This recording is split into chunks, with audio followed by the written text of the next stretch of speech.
Good morning. Morning. It's fantastic to be back in San Francisco at Build. It's always fun to be at developer conferences at times of great change. You know, developer conferences are always about understanding tech shifts, understanding the new stack, but it's also about really coming to grips with the new opportunity, right? For us as developers, for the companies that we work at, as well as the broader world. So today we're going to unpack this. This conference is all about that. And if there's one key takeaway, it would be this. How do you all participate fully in this frontier intelligence ecosystem? Right? It's not about any one piece of technology that you'll hear about or even the platform itself. It's about the value that you can build, you can compound, you can create on top of the platform. That's what a developer conference needs to be about, and that's what we will focus on. So let's kind of get into it. Let's take a look at this AI stack that this conference is going to unpack in a great amount of detail. It starts, of course, with the compute fabric, right? That ubiquitous compute fabric that spans the edge and the cloud. You then have this layer, which is the emerging layer where you have the models, you have context, you have the tools the models can access. And then on top of that, you have the runtime where you deploy your agents and applications that you built on top of the context layer, on top of the model layer. And then, of course, you have the best tooling to do all of this. And then you have the security, the compliance, and the governance, right? That's the simplest form of the tech stack. But let's kind of start where it always starts, which is infrastructure. And in fact, let's start at the edge with Windows. Because when you step back, the amount of compute there is at the edge is actually astounding, right? I mean, think about every NPU, GPU, CPU even.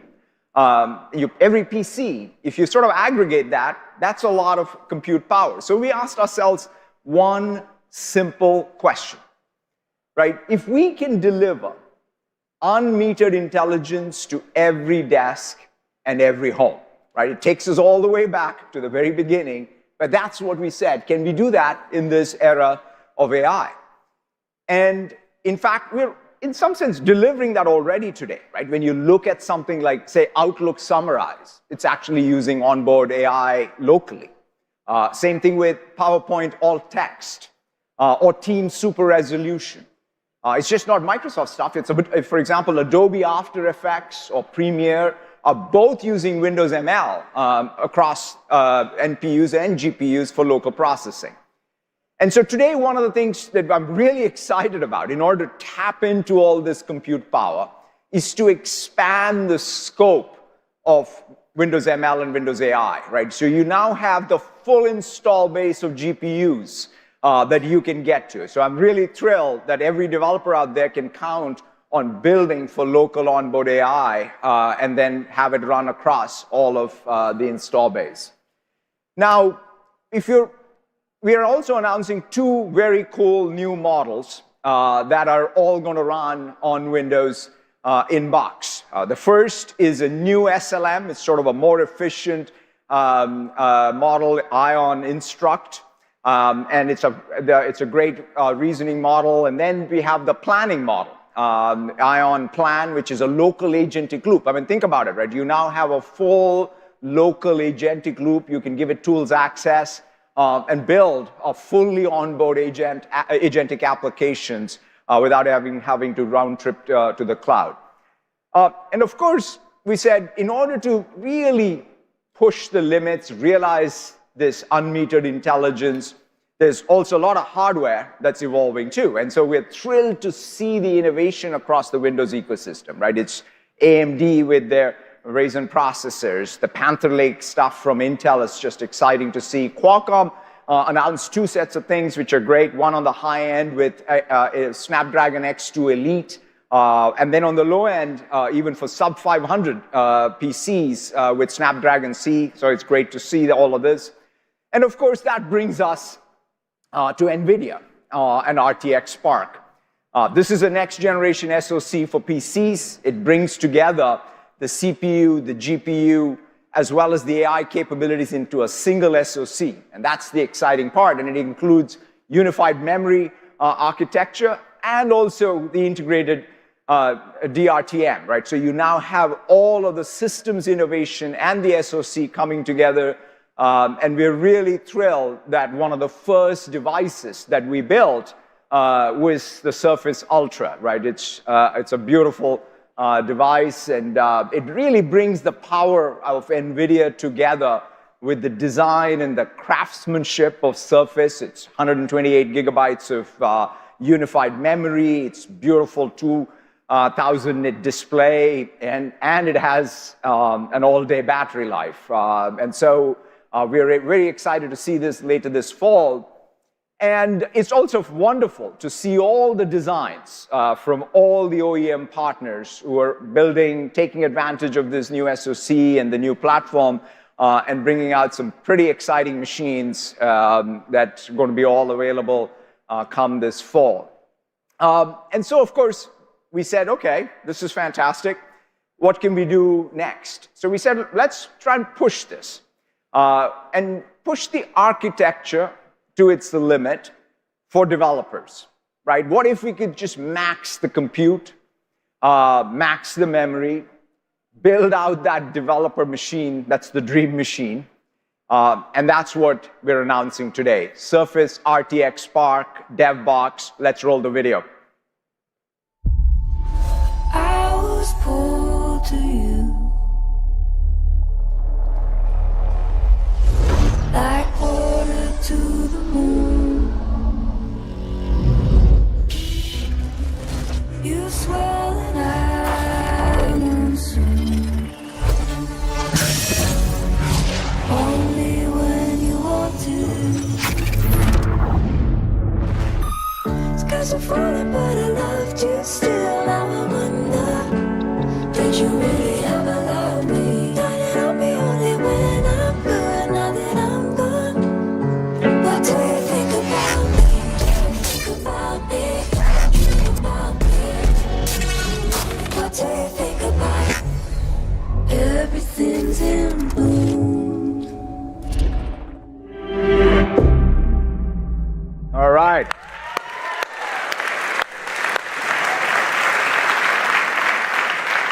Yeah, this is, it's truly a dream machine. It's got a 1 petaflop of AI compute, 20 CPU cores. All of those things have 128 gigabytes of unified memory access. So super excited about this coming in the fall, and you can join the wait list. I'm on the wait list as well, so we'll get there. So then we said, why stop there? We said, what if we did one more thing? And in fact, I think Jensen did that already when he said Windows is coming to the DGX station. So I describe it as the desktop data center, which you can have right there and running a 1 trillion parameter model locally. I mean, just to sort of put it in perspective, it's pretty close to what perhaps we had when we built GPT-2.5 or 3, right? When it was one of the first supercomputers. So it's pretty crazy to think that we've come this far where you can now have a data center on your desktop. And of course, we're extending the developer endpoints even to the cloud. Windows 365 now has the developer distribution that's optimized for developer productivity in the cloud. So that's the Windows 365 that I use every day. And it's simply about making Windows, whether it's on the laptop, the desktop, the cloud, wherever, the best place to build. And so to that end, we have tons and tons of updates, right? We're starting, by the way, with one of the favorite things for all of us, which is distraction-free dev environment. We're also introducing an intelligent terminal, which has got built-in GitHub Copilot, right? Terminal with sort of the Copilot intelligence. And of course, there's lots and lots of Linux love across Windows now. So you have 70 plus utilities. So grep, in full glory is now available for regular Windows access. 70 plus utilities, as I said, all of that is coming to Windows. We're also bringing things from the Mac that you love, things like Starship, Z Shell, Homebrew is going to be native on Windows as well, so you'll be able to switch to Windows.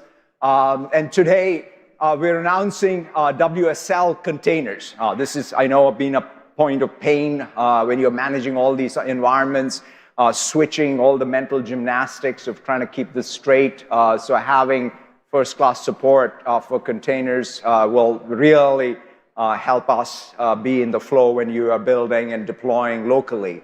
And to show you all of this on our new Surface RTX Spark, I wanted to invite up on stage Kayla to just take a spin through all the dev tools. Kayla, go ahead.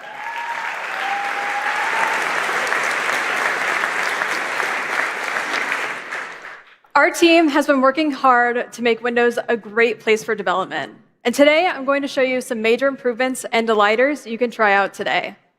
So what we have here is the default experience on the Surface RTX Spark dev box. Right away, it feels calm. There's no news feed, no widgets popping up, no notifications, and of course, we're in dark mode. I'm immediately ready to start development. Well, there's one thing I'd like to change. I like to put my taskbar on the left. So let me jump into my taskbar settings using the new Run, which is built leveraging the architecture of PowerToy's command palette.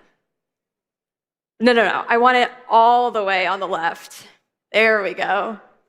After popular demand, we're excited to announce that vertical taskbar is now available in Windows Insider builds. The new Surface RTX Spark also has a bunch of key dev tools already installed, like Python, Node, and many more of your favorites. All of the developer goodness, all in one file. And if you want to get the same experience today on your device, we're making this file available to everyone right now.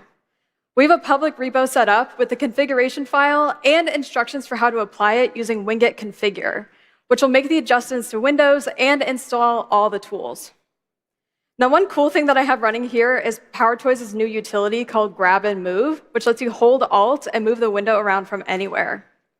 Another tip is that you can enable end task, which lets you end the process without having to open Task Manager. So let me jump into my dev drive. Dev drives run on REFS with Defender running in async and are optimized for performance when it comes to development scenarios. Also, File Explorer is Git aware. We've got stuff like last change author name, last change message, the status of each file, plus my favorite is that the branch name is on the bottom left. So now let's get started building and open our terminal. This is an experimental experience called Intelligent Terminal that makes working with agents even more seamless.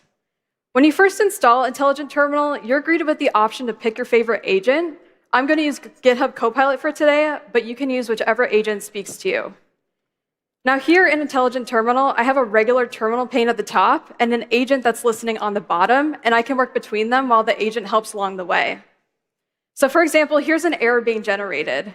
My agent pane is able to detect it and provide a fix, which is great when I don't remember the syntax, especially for something like regex. So I'm going to work on OpenClaw, and I've already built it using WSL Container.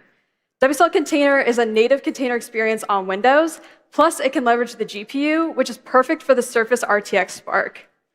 It can also reference your existing container files, just like the one in the OpenClaw project. So here's one of the files open in Microsoft Edit, which ships in Windows by default and just got syntax highlighting in its latest version. And then you can also just see your containers running with a simple container images command. And since we're on the topic of WSL, we're providing a WSL profile that's designed to feel comfortable for those of you who use tools like Starship, ZSH, and Homebrew.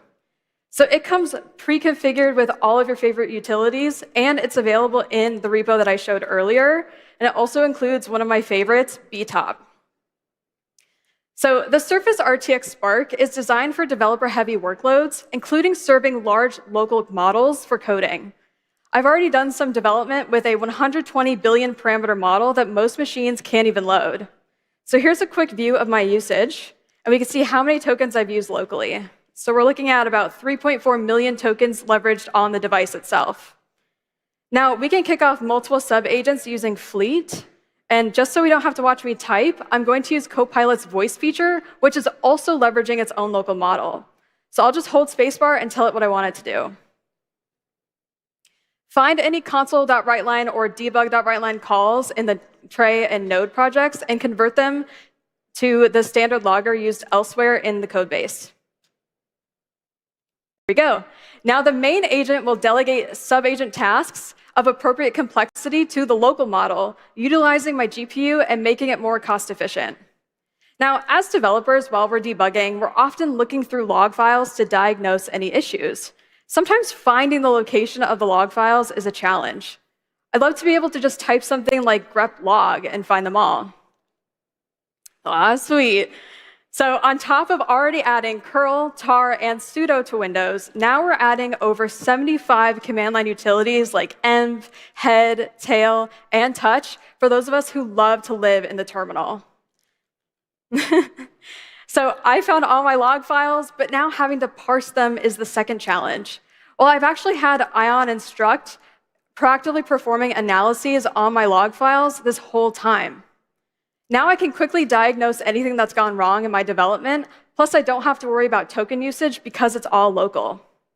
We can even take a look at our machine's resources. The models are loaded, and you can see 90 gigs of RAM being utilized by the GPU, truly showcasing the full power of the Surface RTX Spark. We were able to use 3 local models simultaneously, unmetered, while going about our regular dev flow without a hitch. That's huge.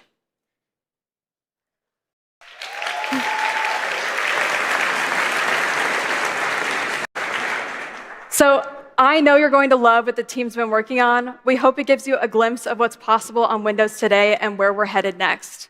Thank you. Back to you, Satya.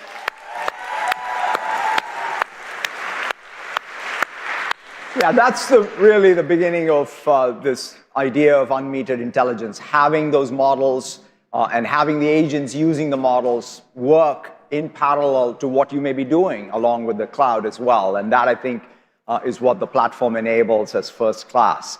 Now let's move to the cloud. The driving equation for us remains the same, which is tokens per dollar per watt. How do we optimize around this, right? So when we think about the systems problem, we think about electrons coming on one end and tokens on the other end, and how do we think about the systems optimization end to end? It starts with the data center design itself, right? The core compute, storage, network, all the accelerators that go into accelerating each of those components. How do you even think about the DC to DC connectivity and the networking, as well as the offload to something like the local compute, right? That's the sort of systems challenge. But before we even get into all of the systems and the technology and the innovation, perhaps the most important design criteria for us is how do we earn the permission from the communities in which we're building these data centers.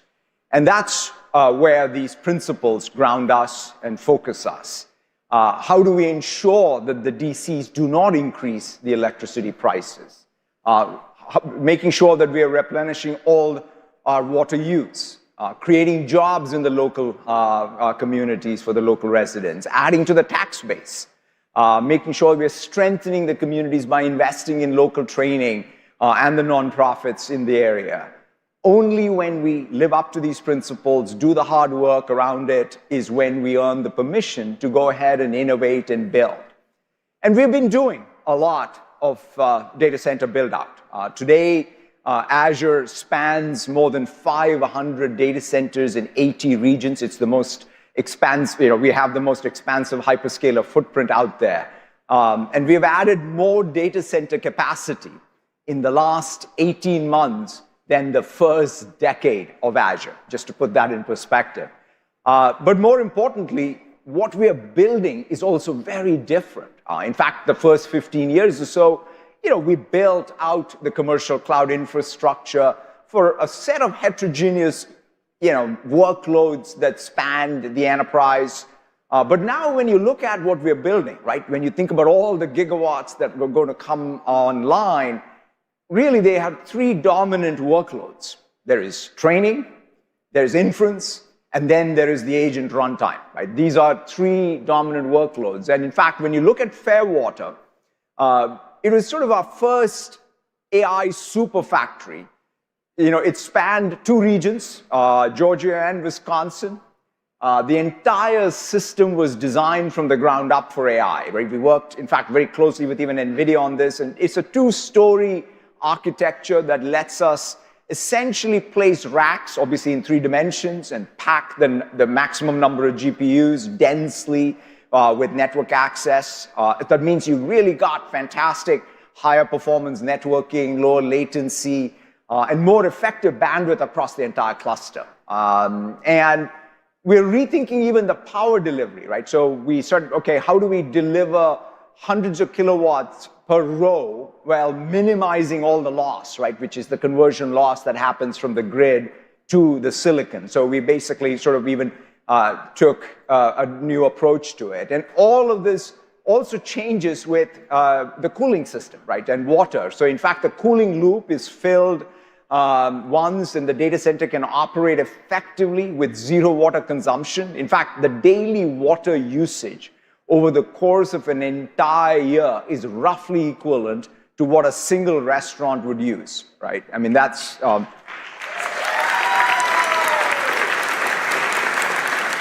And when it comes to the systems and the silicon, again, we have a lot of choice. We have first-party silicon. We have partner systems.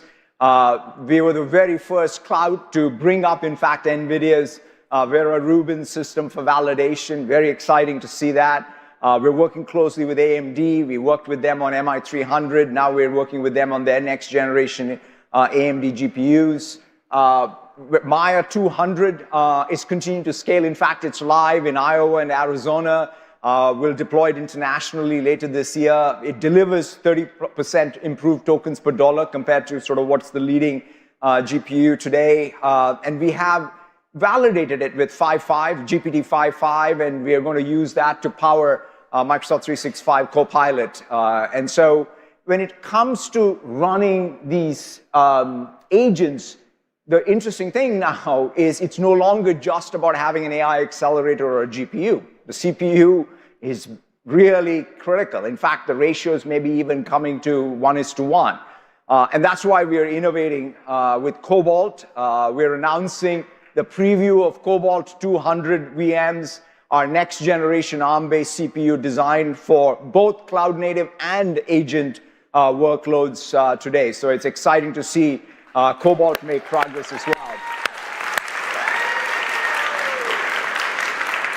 One thing that we've been trying to make sure is that it's being optimized for these new workloads I talked about, right? These new agent workloads. So in fact, Cobalt delivers 50+% better performance than Cobalt 100 on cloud native.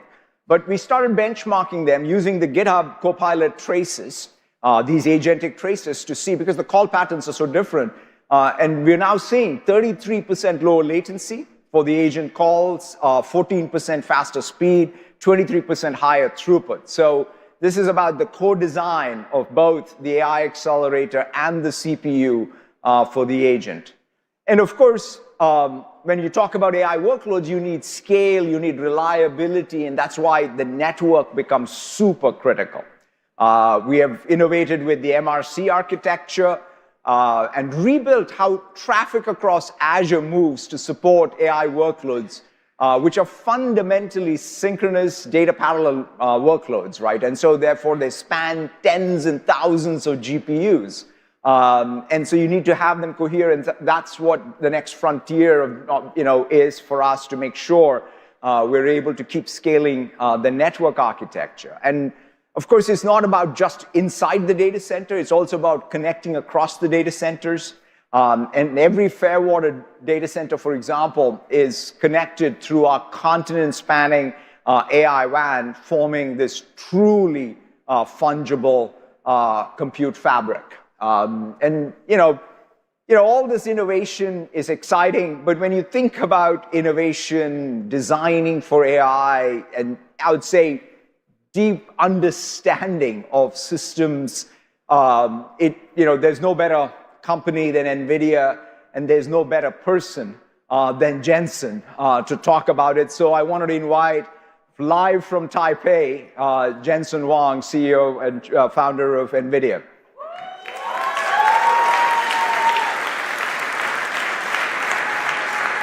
Satya. Jensen, thank you so much for being at Build again. I know it's late for you in Taipei. I really appreciate you staying up. You know, at the end, you know, I've been looking at social and, you know, and everything people have been talking about since your keynote over the weekend. And suddenly, you know, this concept of unmetered intelligence right at the edge is so hot again. So maybe you want to talk a little bit. You have thought about this, talked about this, and now, of course, with RTX Spark, really delivered, I think, what's a breakthrough system for AI to be much more ubiquitous. But maybe, Jensen, you can just share a little bit your vision around where you see this going. Well, this all started about 3 years ago between a conversation between you and I. And we were talking about how we could build a new class of PCs that's incredible for designers and creators, and it would be incredible for artificial intelligence, and it would be one of these systems that has the processing capability, but also the software stack that's integrated into the world's design packages and creator packages, and of course all the things that we're doing with AI. And here we are, 3 years later, we built an incredible new chip, and this system is supported by all of this new software that you created for Windows. And we now have the ability to have essentially an autonomous agent running on the PC. Now, when you take a step back and you think about what does that mean? For the 40 years that, or some 30 years we've been working together, we went from inventing DirectX together to creating now this incredible computer that has autonomous systems running. The PC evolved from being an incredible tool to now being a tool that's used autonomously by an AI assistant. And so the idea that I could be traveling and I'm on the phone and I could text my PC and ask my PC to get some coding done or some idea that I have, and it would fire up the tools on the PC, and it would make the modifications or the changes or the design that I told it to do, and it would iterate with me while I'm away from the PC. My PC became an assistant. While I'm sitting there, of course, this PC would be my great assistant as well.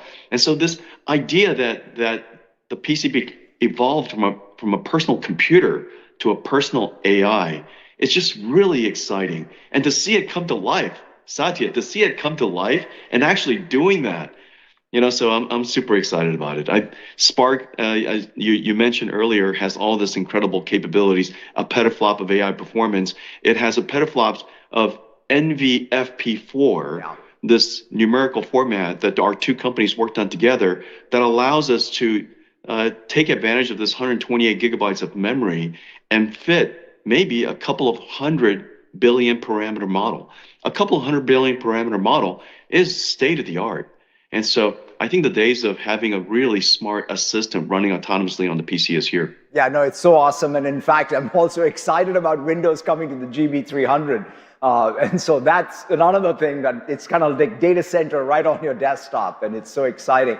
But talking about that data center side, obviously, you know, this entire thing got started when we built the first supercomputer together to train the GPT models, and we have come a long way. In fact, even I was talking about the Fairwater design. It was custom built essentially for the Grace Blackwell era to be able to max the data center design with the system design you had. And now, of course, we're validating Vera Rubin. We're very excited about it. Maybe you want to share a little bit about sort of what happens even on the cloud side with how you're pushing on the systems innovation. Well, our journey is incredible. We built the first AI supercomputer together. That was based on Ampere. Of course, Hopper was an incredible success. Those first two generations were focused on pre-training. Grace Blackwell came along, and all of the focus moved to post-training, reinforcement learning, which allowed us to have reasoning models. And these reasoning models, based on mixture of experts, were incredibly intelligent, energy efficient, but it requires giant systems. And so we created NVLink 72, and the entire rack became one computer. We had evolved from one node to now one rack. Well, Microsoft deployed the largest number of Grace Blackwells in the world today. The fastest and the largest number of Grace Blackwells in the world. Fairwater is just a magnificent system to look at. It's just a miracle of engineering. It's just an incredible feat. It's completely liquid cooled. You mentioned something earlier that I'm very proud of as well, that it's closed looped, basically uses almost no water, and it's incredibly environmentally friendly. It's energy efficient.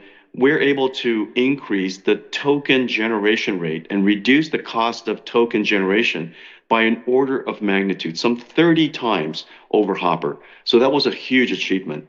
Well, Vera Rubin was created for a world where these AIs are now agentic.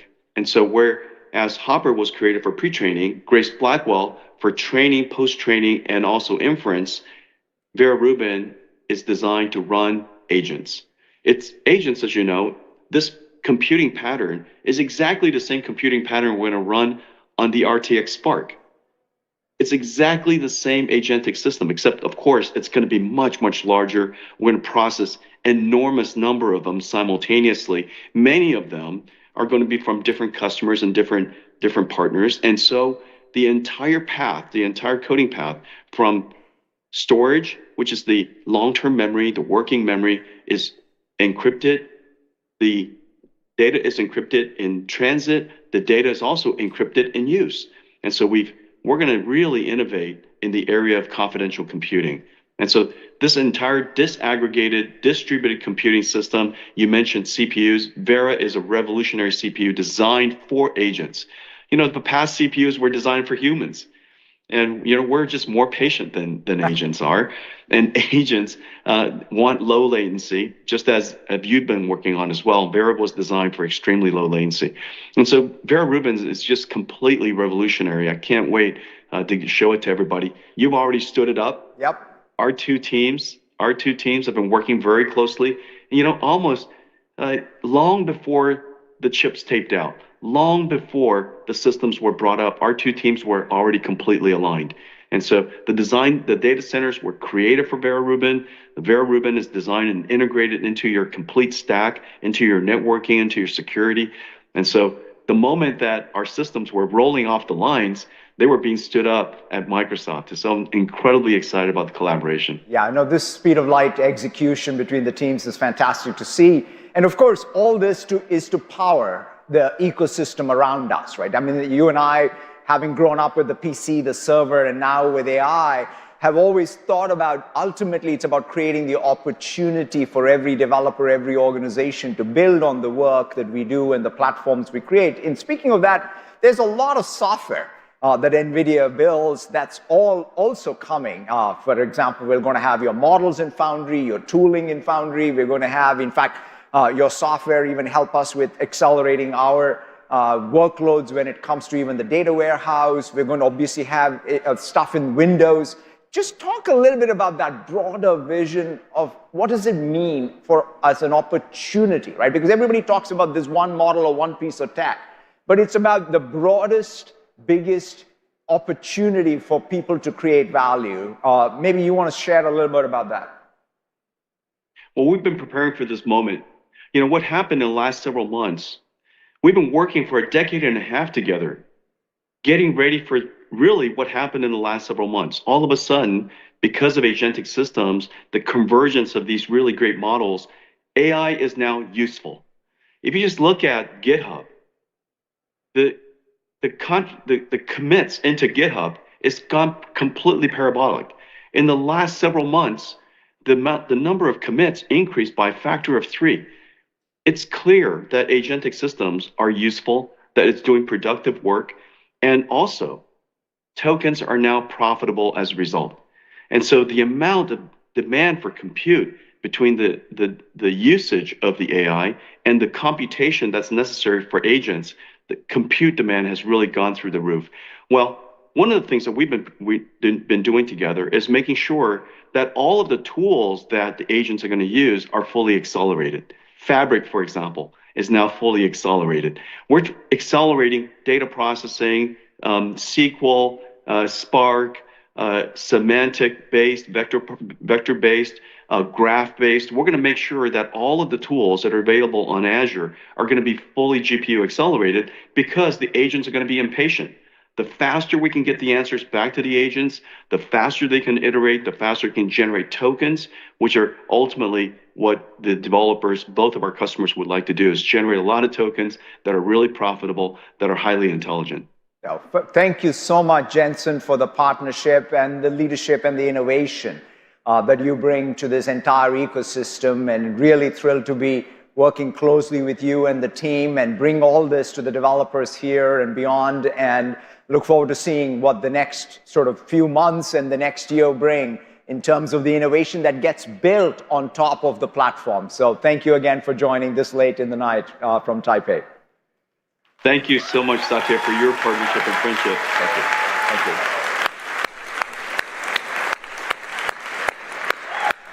So far, we've talked about the edge and the cloud. The current form factors, right? I mean, when I saw that Jensen picture from the weekend where he had all the desktops, I felt like, man, I'm back in the 90s, right? Because it was so cool to see the lineup of all the machines that I loved and I grew up with back yet again with new functionality, right? The same form factor, but unbelievable new functionality because of the onboard AI capability, right? So that's sort of what we've seen with the laptop, the desktop, and of course with the cloud. But it also, sets up that next question. If you have that capability, which is new function, and you can put it into existing form factors, can you even purpose build new form factors for the new function? Can you build a new platform even for the agent era? And that is the motivation behind Project Solara, which we're introducing today. And to talk about this, I wanted to invite Stevie on stage, but first, let's roll the video. First, there's you. Then, everything in front of you. We get it. The noise, the weight of it all. And so we've been building something. A new chip-to-cloud platform for an agent-first world and for new agent-first devices. You come close, it's ready when you are. You speak, it understands you. What matters comes forward. Everything else falls away. And when you want it to keep going, it keeps going. Your call. Sometimes it sits with you. Sometimes it goes with you. Sometimes it sees what you want it to see. It doesn't decide for you. It just lights the path and tries to clear the way when you need it to. And that's the idea. A whole ecosystem built to clear the way. So all that's left is where you need to go. Wherever you are, whenever it matters.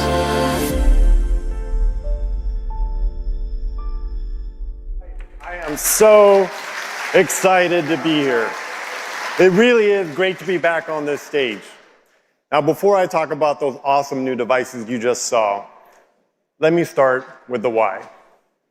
Back at Build 2023, I talked about the outside AI application structure, where AI moves from operating within the application frame to operating globally, working across multiple apps and services to connect, coordinate, and maintain context across entire workflows, devices, and timescales. What if there were an ecosystem of devices specifically designed for that new type of application structure, for those types of agents, for that transformational interaction technology?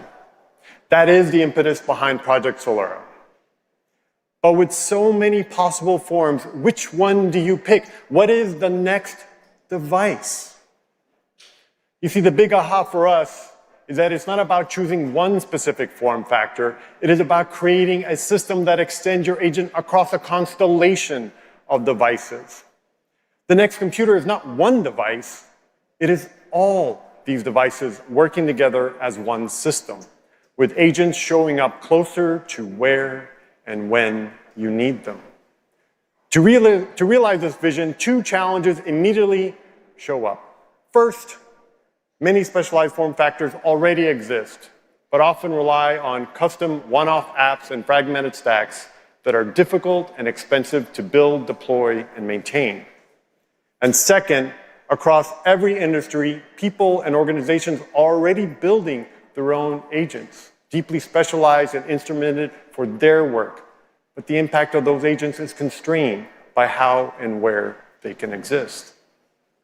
Project Solera addresses both by giving organizations a way to extend their agents onto new, purpose-built, easy-to-manage form factors designed to reach the nooks and crannies where conventional computers either do not exist or are not optimal.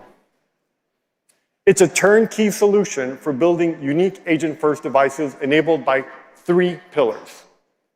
First, it's enterprise-ready, enabled by the AOSP-based Microsoft Device Ecosystem Platform. Second, it has an agent-driven interaction model with just-in-time UI that adapts to the form factor. And third, it has extensibility so you can bring your own agents. And tying it all together is Azure, unifying the system across cloud and device. Okay, that's enough of that. Now let's talk about the devices.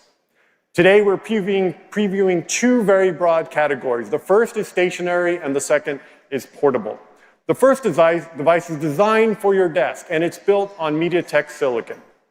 With Hello for Business, just walking up to the device securely signs you in, giving you direct access to your agents, just like Nathan's about to show you here. For the information worker, this means frictionless yet protected access to Microsoft 365 Copilot grounded in Work IQ. And with a simple glance, it surfaces what matters next in your workday, helping you think, plan, and even act by delegating tasks to your agents with a simple tap or just using your voice. Think of it as a dedicated, secured ambient device for work. It even supports experiences like handoff between devices, acting as a companion to your existing Windows PC. Or it can even let you access your cloud PC through Windows 365 and a connected monitor. How cool is that?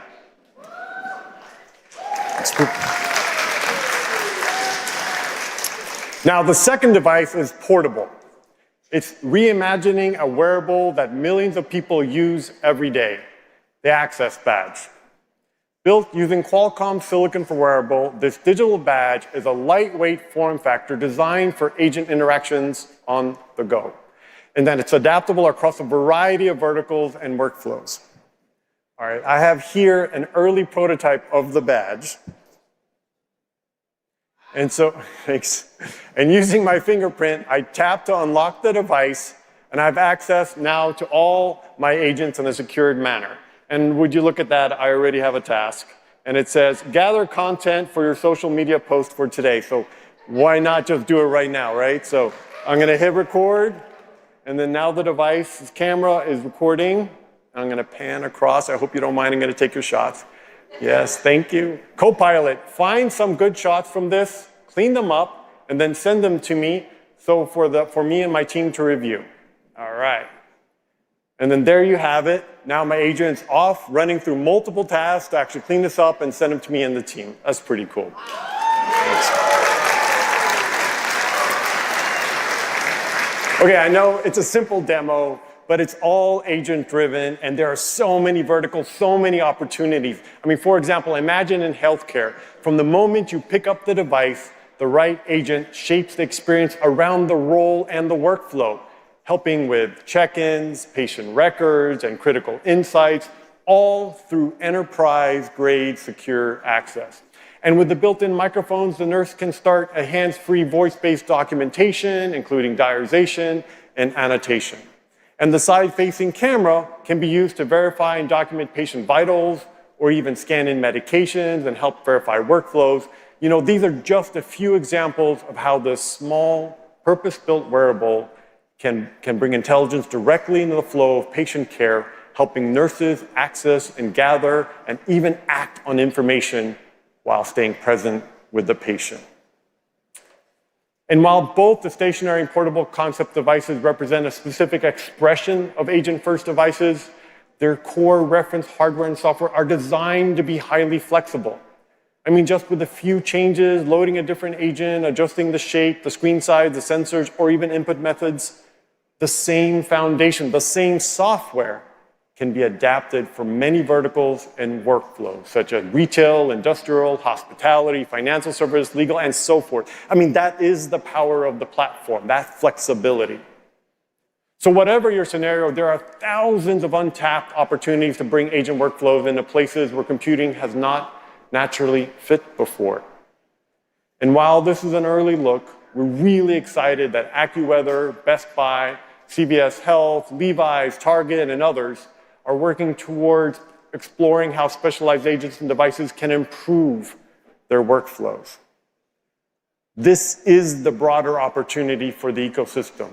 Agents moving outside the app and taking shape in devices designed for a specific scenario, a specific customer, and a specific place. And for all of you, this is the moment to imagine where your agents should live, what form they should take, and what new work they can unlock. Last week, Satya sat down with Cristiano Amon from Qualcomm to discuss this future. Let's roll the video. Cristiano, it's so wonderful having you here at Device Lab and to talk about these new reference designs. Very happy to be here. I have been to this Device Lab a lot recently. You know, one of the things that you and I have chatted for a while is how there's a real platform shift. We're moving from building operating systems, devices for apps to agents. You want to talk a little bit about how you see this? Yeah, absolutely. And every generation of technology transition was in a shift. And I think this one seems to be a very big one. Agents really changes the whole nature of the device in itself, starting with the fact that if the AI understand the world the way we understand it, it's going to be closer to our senses.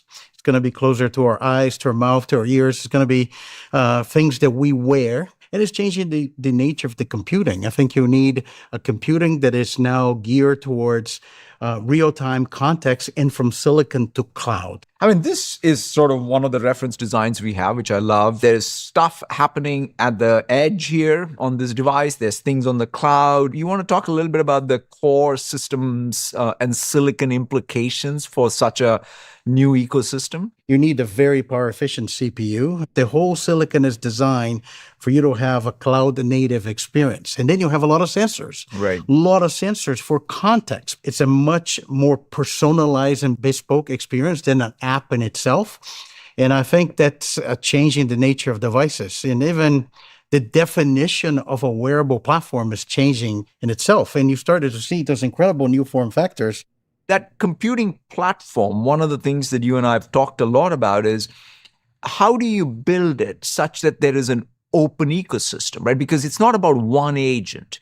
It's about any agent. This is what makes it very, very interesting and exciting. Because the smartphone today is at the center of your digital life, the job of those devices today is to be extending the functionality of the smartphone. And because of that, you actually saw that many of those platforms became vertical. It was a natural thing to have a vertical platform from the same company because the phone was at the center. That changes dramatically when you think about agents. And agents becomes the center of your digital experience. And I think the industry is going to be looking for an open horizontal platform that actually enable the agents to be interacting with the best possible device for different applications. And I think that's what's exciting. And we want to make it possible for anybody who is thinking of an agentic system to not just be bound to current devices, but to imagine that there can be many, many devices that carry that intelligence in different contexts. And so that's the open ecosystem we want to build together. And again, it's so great to be partnered with you to get this started. That's awesome. We're very proud of this partnership, and that's just the beginning.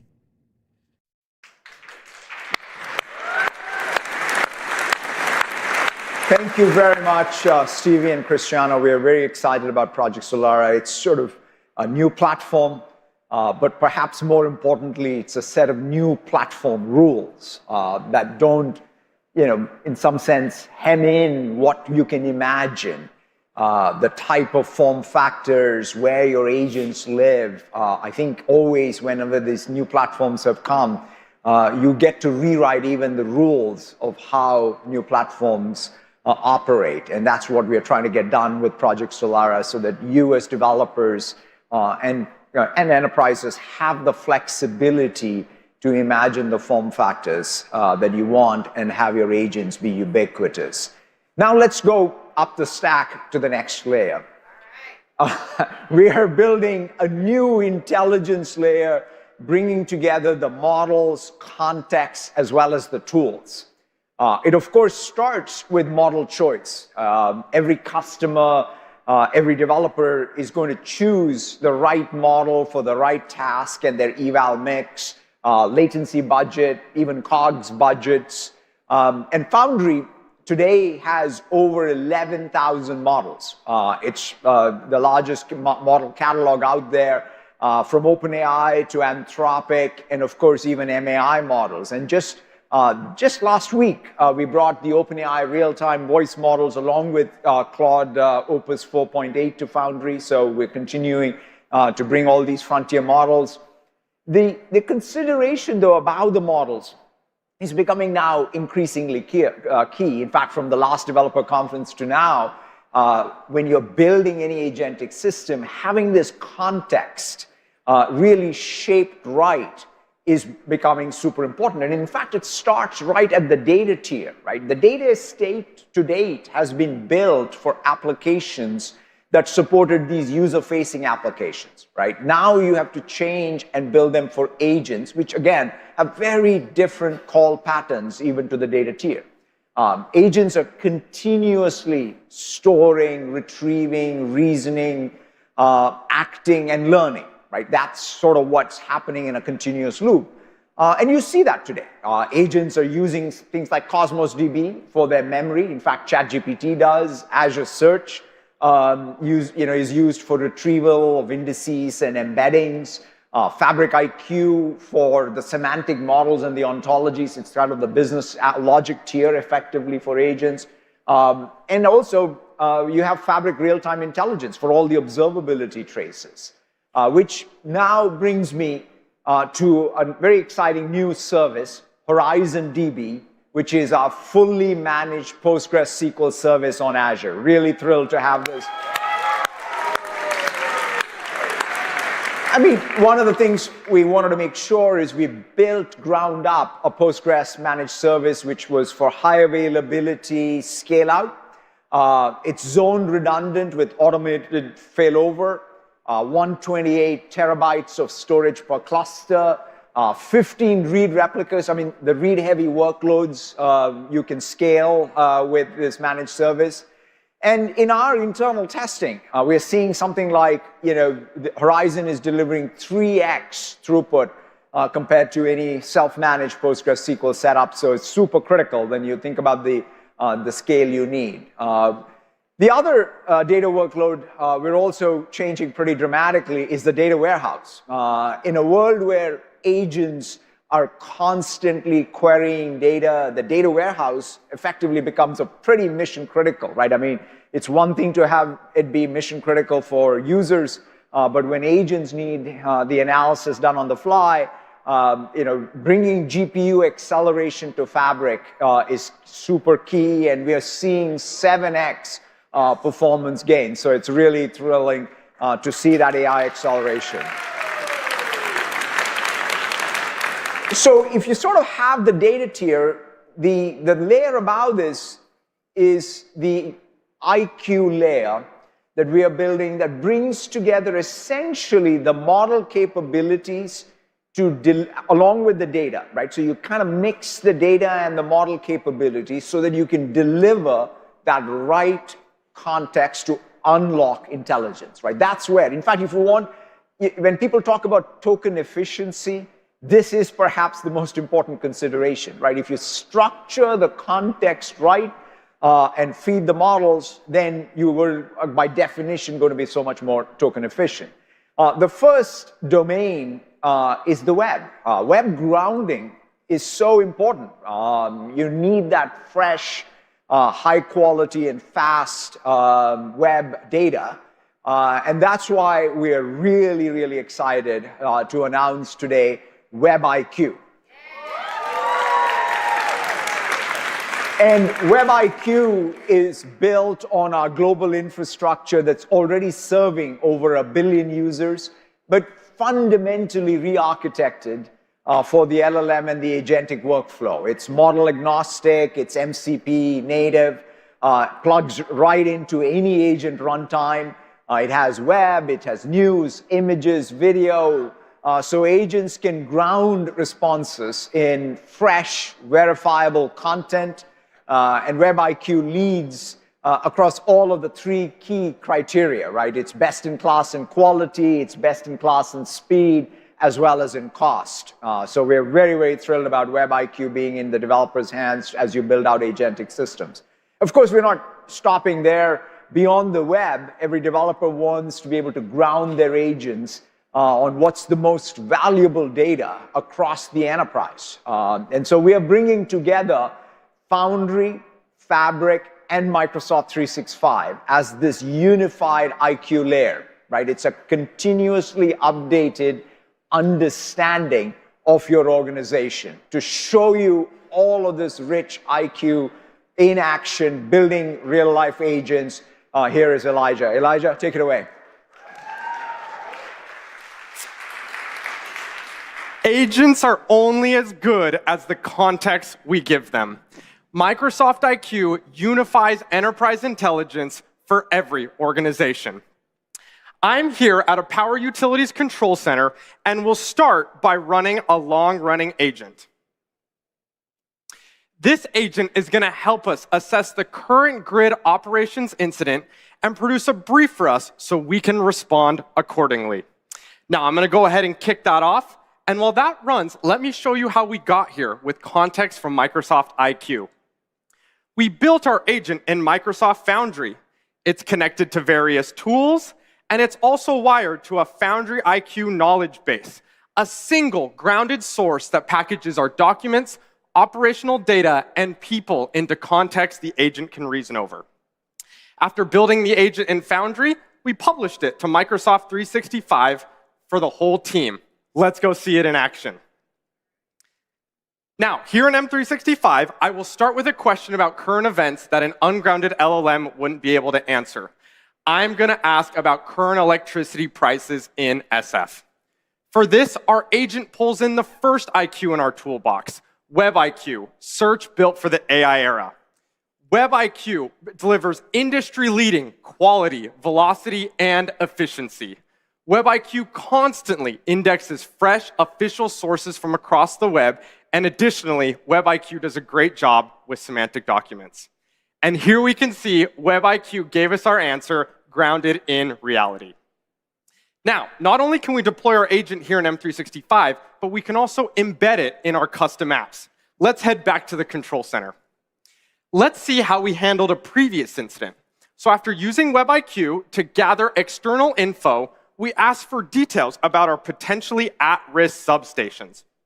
The real power of Microsoft IQ comes when we combine that external knowledge with our own internal enterprise context. For this information, our agent pulls in the next layer of Microsoft IQ, Fabric IQ. Here is Brightline's grid represented as a Fabric ontology, an operational model of the live grid. And critically, we didn't build this from scratch. Fabric takes the Power BI semantic models used by millions of customers today and lets teams extend them into rich ontologies that help run the business. This model is coupled with live telemetry. so it reflects the real operational state of the grid minute by minute. This is what Microsoft IQ means by enterprise intelligence.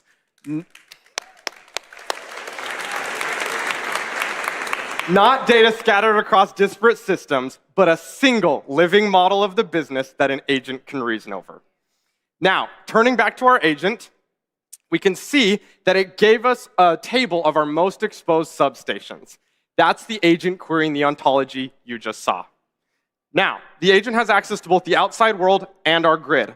The last piece is the one that turns a situation into a response, our policies and our people.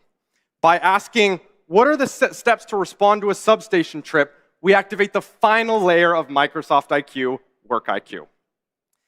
This is Brightline's response procedure in SharePoint. It's the playbook the team actually reaches for when something goes wrong.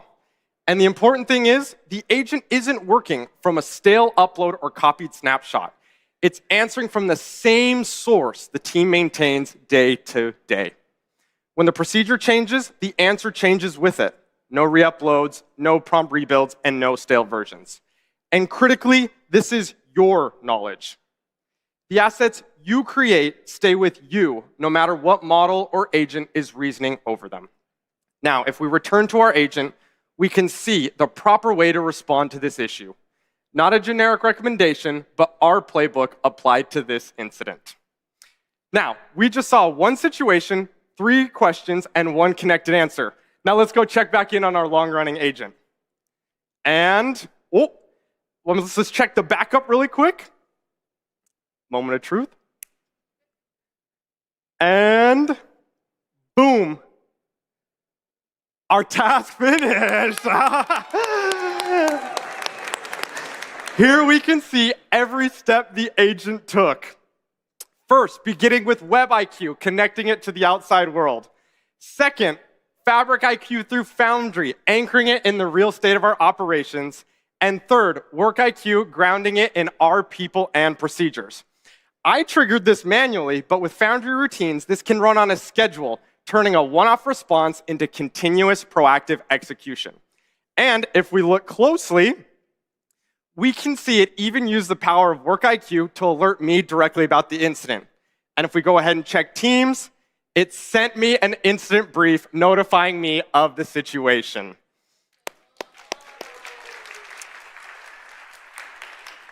That's the power of Microsoft IQ. When a crisis hits, the team doesn't chase answers across a dozen systems. They ask a question and get a response grounded in the world, their operations, and their people, all in one place they can trust. Back to you, Satya. All right. Thank you, Elijah. And now, let's sort of move up from this context model layer to deploying these agents and thinking about the runtime.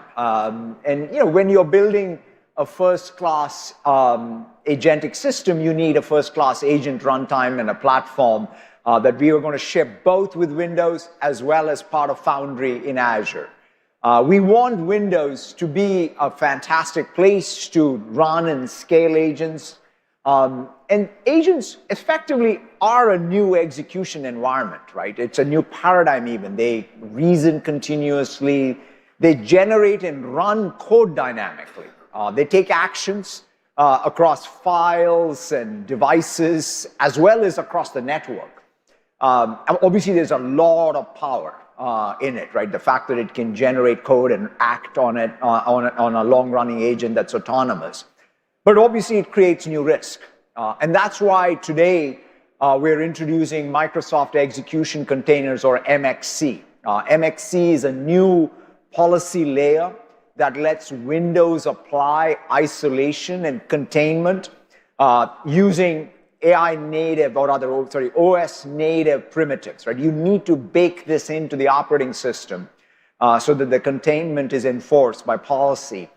You can have process level isolation for lightweight agent actions. You can have session level isolation for user separation. So Windows and Linux virtual machines, in fact, are also great, including WSL for much stronger boundaries. And in fact, if you want full isolation and containment, Windows 365 for agents for maximum isolation in a separate managed environment effectively. You can pick the right containment option for the workload, and Windows will enforce it via MXC. And so I think this becomes pretty critical as you think about deploying agents at scale on your Windows desktop. We want to ensure containment is enforced, of course, regardless of who builds the agent, right? So this is why you want to bake it into the operating system. To that end, we are working with many partners to ensure that containment we are building supports real developer workloads out there and also addresses the needs. In fact, Nvidia is bringing OpenShell to Windows to securely execute autonomous AI agents. And today, we are really thrilled to announce that OpenClaw runs on Windows leveraging MXC.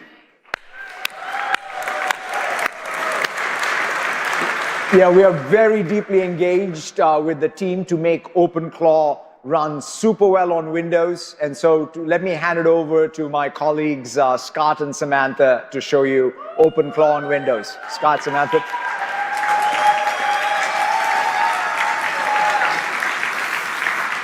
Hey, friends. You know, OpenClaw came out in November of last year, and it took the world by storm. And for the last several months, I've been using my OpenClaw to stay on top of my health. My claw can help me manage my blood sugar, and it gives me even proactive notifications via heartbeat. I've got mine triaging my personal email, it's doing my GitHub issues and tracking packages, and it even buys me movie tickets. So Samantha, what are you using your claw for? That's cool, Scott. I turned my OpenClaw agent into my triathlon coach. I'm nowhere near ready for my race in September, but Coach Claw developed a work-back plan for me and is using my Strava data to notify me on how I'm progressing and to keep me accountable when I'm slacking. Now, we've both found our claws to be super useful, and that's why we're working closely with OpenClaw to make them successful and even more successful on Windows. We've been collaborating in the open on GitHub to bring you all an OpenClaw Windows companion app. It's going to help you set up your own claws or connect to existing ones, whether they're hosted in Windows or in WSL. And the Windows companion, we're going to sandbox the OpenClaw tool calls to keep you and your system safe. Yeah, you'll see the OpenClaw Windows Companion app running right now in the background. Go ahead and right-click on it, Scott. All right. That looks awesome. You'll notice immediately it looks like a native Windows app because it is. It's written in WinUI 3. It's got all kinds of information about my gateway, other machines that are participating in my claw, my sessions, and my usage. I've also got quick access to things like chat, Canvas, the main dashboard, and more. Let's jump into companion settings. Within the app, we've got full chat support with tool calling. And you'll notice down here in the corner, we've got lots of permissions options along with our sandbox configuration. Now, this sandbox is really interesting because this is using MXC, the Microsoft Execution Containers, and for this, we're going to be using process isolation. Now, newer versions of Windows are going to have even more containment options, so you're going to want to keep an eye out for more news with MXC in the future. Now, I can see that I've got one-click security option settings, but Samantha, talk to me about custom folders. Yeah, you've got full support about what files and folders you want OpenClaw to have access to, and really granular security features like clipboard access or talking to the internet itself. Now, I've given it read access to your desktop folder. OpenClaw already has a rich safety layer, and that layer is only augmented more by appropriate containment that can be managed by me or policies applied by IT. Now, for the purposes of this demo, I'm going to do something really scary and ask OpenClaw to delete all the files on your desktop. That's cool, because I have a nice clean desktop. I think you're keeping a secret. You hid all your icons from the audience while we were on stage. That is I think we need to show the audience who you really are. So disrespectful. I know where everything is. Just don't touch my stuff. I know where they are. You know, Sam, I need to make sure that you're clear that a messy desktop is an organized mind. I'm pretty sure that that's the quote, right? So what we've done is we've asked OpenClaw to delete those files from the Windows node, and the only thing that is going to keep it from happening is MXC, because we've turned off all of the many layers that OpenClaw offers, but our IT, in this case Samantha, has set it to read-only. So it's trying to go and delete all of those files. We can actually see the different attempts where it's going and deleting and then checking the directory and then deleting again, because it's very persistent. It wants these files gone, and I want them to stay. Nope. The read-only sandbox is there. 94 JPEGs are still on the desktop. Absolutely. My desktop icons are safe from Samantha's reign of terror. Foiled again. Oh, my goodness. So bad. Today we've seen security sandboxing, WinUI 3, and open source brought together all in this alpha release of a Windows companion app. We think this app is a great opportunity to showcase OpenClaw on Windows, and it's only going to get better in the coming months. That is right. And by the way, I want to note that we're doing all this development work on this calm Windows development machine with all the tools that I love, like WSL, containers, and containment. And I've even got GitHub Copilot with multi-model support ready to go. Now, this is literally how the team and I have been working on the OpenClaw app on GitHub. Now, people might wonder how all of this came together. Turns out that over the holidays, I got a DM from this random guy on the internet, and it took me a couple of days to get back to him. And then when I did, we just had this kind of cool idea that maybe he should come to Microsoft Build. Now, I think there's one more person that we all want to thank for bringing the next generation of agents to world. Everybody put your hands together for the Claw Father himself, Peter Steinberger. Yeah. Samantha, it's just showing off my secret DMs. I'm so excited to see OpenClaw native on Windows. You know, watching a claw try to delete all your desktop file and just fail made me really happy. Because 6 months ago, that totally would have worked. You know, I built OpenClaw to have access to everything. You know, my files, my machines, my chats, always on and fully open source. That's what makes it so powerful. And that's what also makes companies a bit nervous. You know, what I kept hearing was, Peter, I love my claw. Can I use this at work? And that's what we spent the last few months on, with Microsoft, GitHub, OpenAI, Nvidia, just to name a few. We added observability. We added auto mode for permissions. We changed how access works. It's not all or nothing anymore. You can pick which folder should be read-only, which one should be write or hidden. So here's the news. You can totally run OpenClaw inside your company now. And we even made the harness itself a plugin. You can bring your own. Copilot, Codex, whatever you already trust, and your rules come right with it. And then you put OpenClaw on top of it. You get persistent memory, heartbeats, and you get a claw right inside Slack or Teams. It's been really exciting to see OpenClaw grow into something much bigger, a global movement and a community. And I started the OpenClaw Foundation, a real nonprofit, so it stays open and neutral.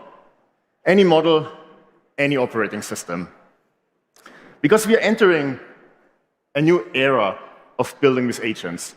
More capability for the people who don't code, and more power for those who do. And we get to do this. We get to build it together in the open. So my task is simple. Come build with us. Thank you. Fantastic. Thank you very much to Peter. Thank you to Samantha. Thank you to the companion app team for their hard work. Thank you to the OpenClaw community for giving everyone here a crustacean of their own. And as we walk out, I want to remind you that that's the first time you've ever seen OpenClaw running on a Surface Laptop Ultra. Goodbye.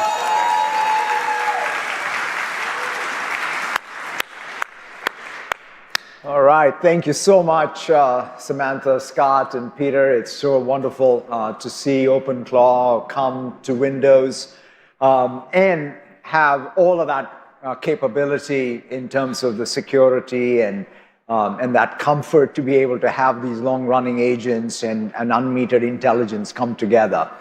So now let's move from the Windows side on the edge to the cloud with Foundry. And we are building Foundry into this full application platform for the agent era, right? I mean, every era of the platform shift, when we moved to the cloud, we had the cloud-native app stack, and now we have the agent-native app stack in Foundry.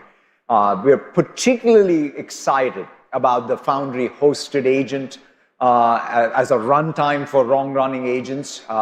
Agents now have, so if you're building in Foundry hosted agents, you can have all the IQ layers, you have the tools, you have the durability and the memory and the state. You have your own sandbox. In fact, it's a super fast sandbox that you can spin up. You can generate the rubrics and the evals. You can, in fact, have all the safety and the guardrails around your agentic system. And in fact, even one of the coolest things in Foundry is it's a continuously improving loop even, right? It's got that self-improvement loop built in, right? So you build an agent that's continuously getting better. And I'm really also excited today to announce a partnership with Fireworks AI, bringing, in fact, all of their open weight models to Foundry. That means giving you as developers more choices, as well as their great inference stack to build the next generation of these agentic applications with all the enterprise rails that Foundry has, as well as the governance Foundry has. So really excited about that partnership. And so now that brings us to the tools. GitHub itself is at the heart of all this. In fact, Jensen spoke to this. The GitHub is not just about the code repo. It's becoming the control plane for all the agents. And nearly everything we measure on GitHub, whether it's repo creation, PR activity, API usage, actions, all of them are growing faster because of these agentic workflows. This new scale is driven by humans and agents collaborating together. And we are exposing our tooling across every form factor. In fact, we have seen tremendous growth in CLI, driven, the approachability of the CLI form factor. It's always been great to go to a terminal. And now, though, when combined with the power of the models and natural language, CLI has become the thing that everybody goes to. But at the end of the day, when you have hundreds of CLIs, it becomes pretty complicated. It doesn't scale, especially the cognitive load that I have when you have 100 CLI sessions open is such that you kind of need something new. And so that's what has led us to build, we need like this tool essentially that has the speed and the flexibility of a CLI, but has the capability of an IDE and the ability to scale to infinite number of agent sessions. And so today we are taking that next big step, introducing our new GitHub Copilot app.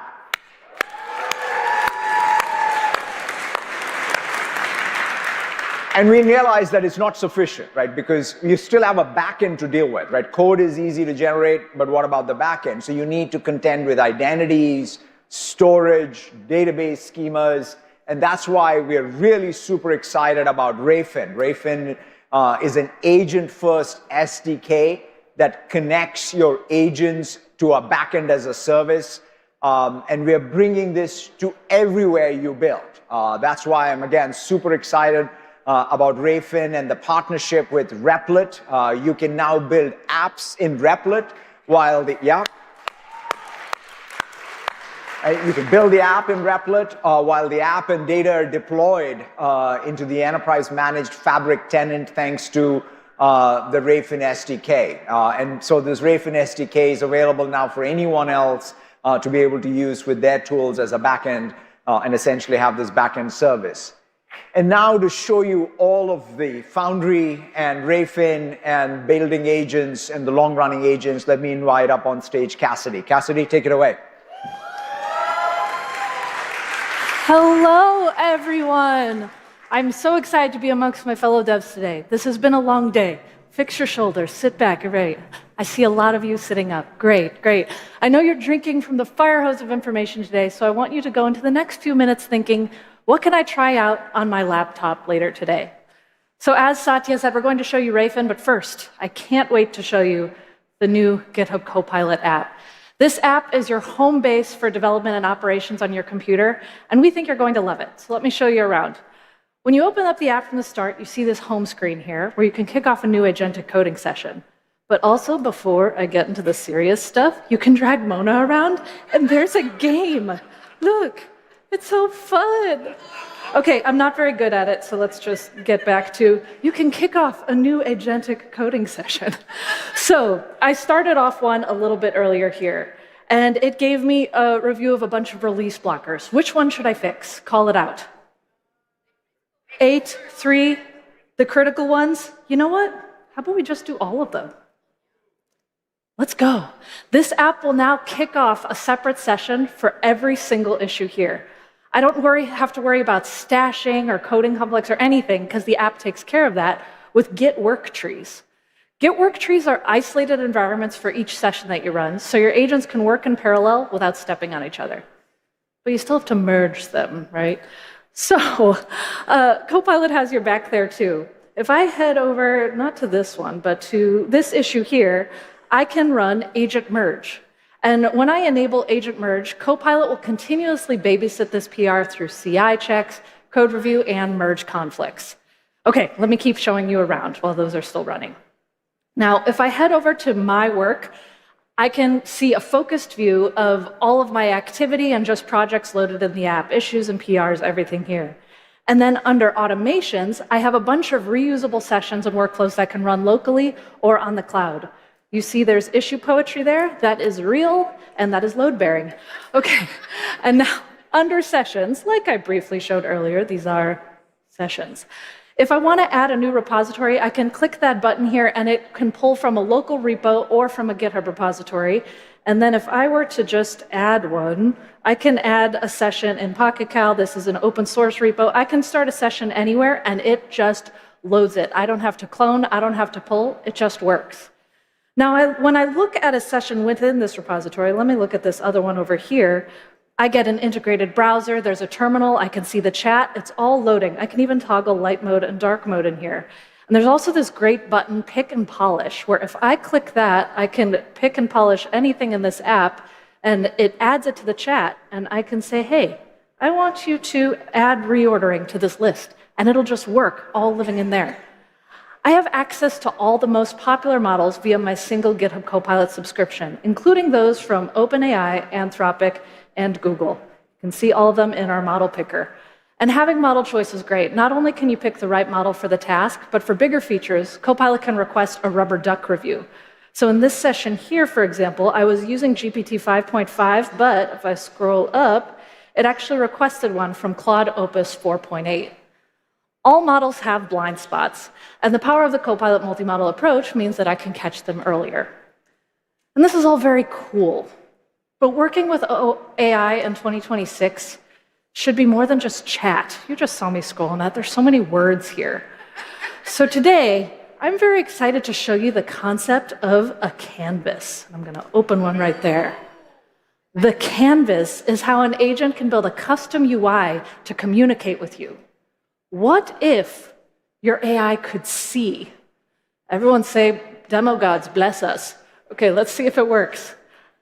Here's a fun canvas where, if I get the camera going, okay, the agent shows your PRs down here, and I can toggle it with a thumbs up or a thumbs down. Let's approve it. Hey, it's so fun. And they can go so much deeper if you want. This is just the beginning of what you can do. So again, I kicked off a bunch of different sessions earlier. This is a Signal Box app. It's 100% agent built. It's containerized with a database backend. Would you be able to deploy this to your enterprise with no questions asked? Be honest. No, yes, exactly, no. But you can with Rayfin. And that is very, very exciting. Let me open up a new terminal over here.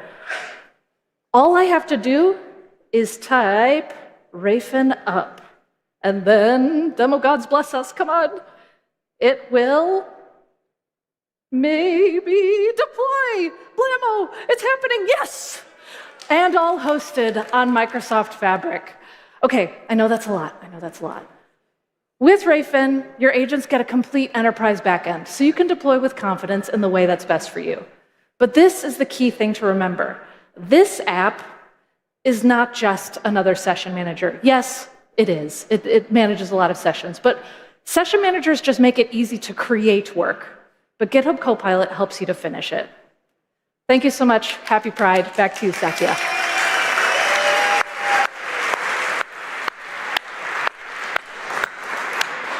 All right. Now we're back to IDEs that have UI. That's sort of so cool. It sort of comes a full circle. Now let's talk about how you can observe, govern, and secure these agents. Agent 365 is the agent control plane.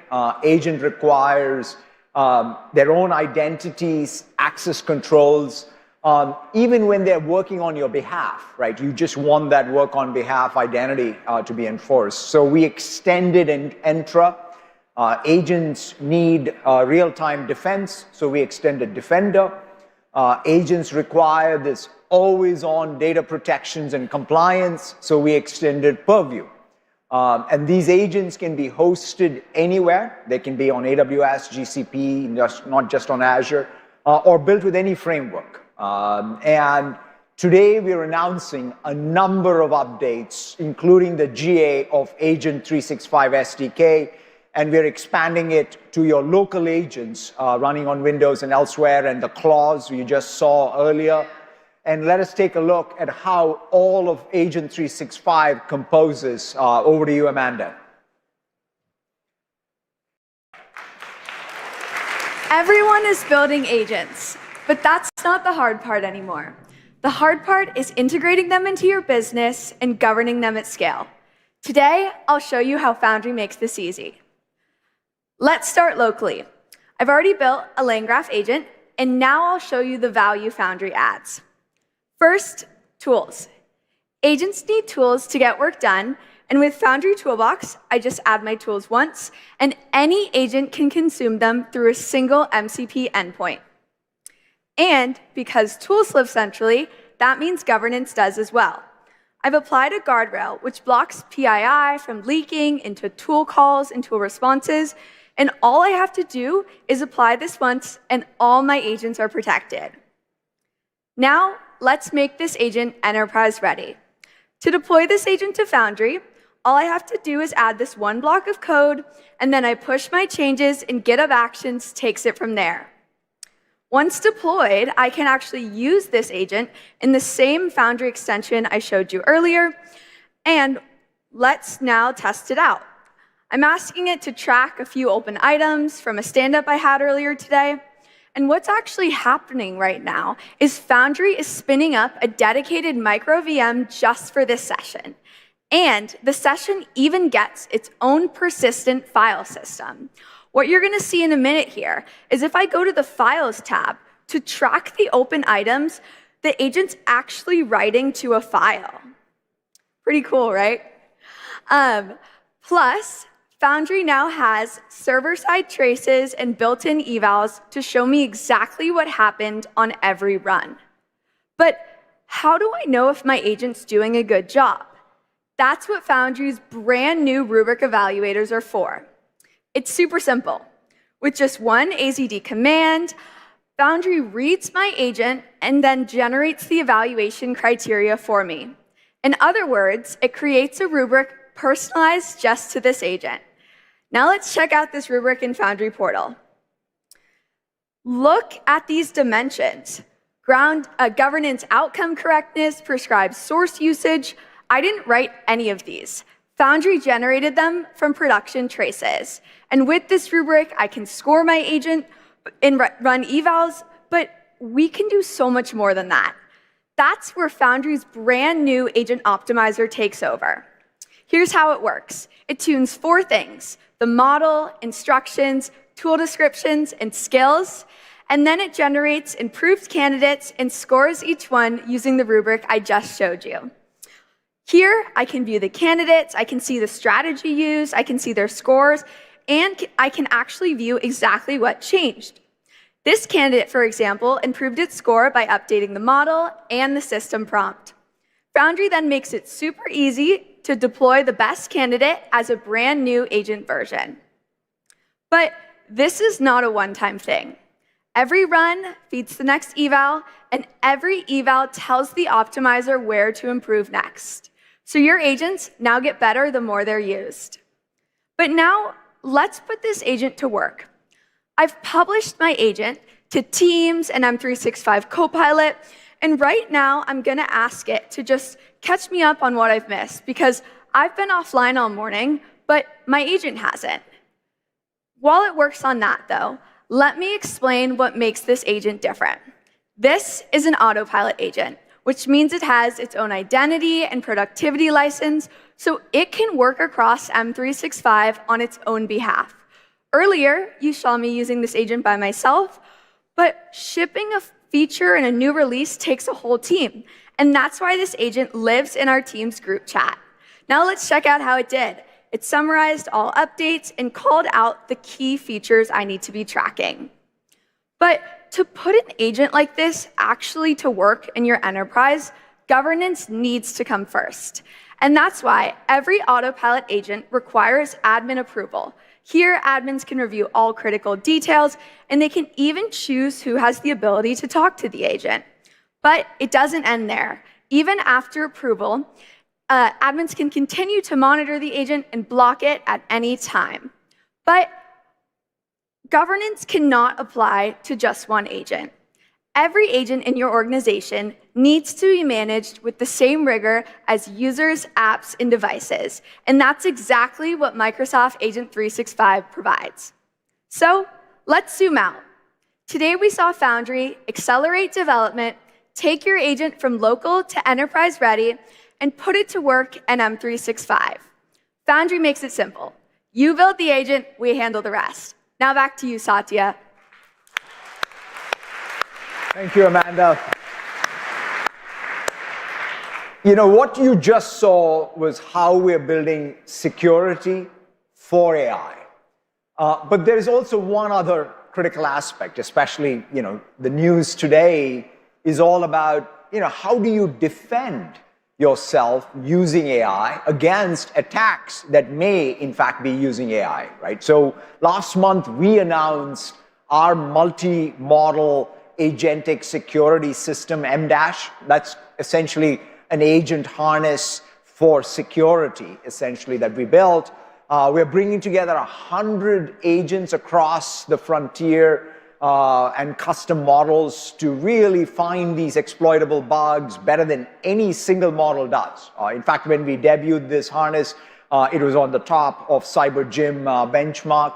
So I want you to take a look at what you can do with M-Dash to really defend against AI attacks and defend the entire digital estate. Over to you, Sarah.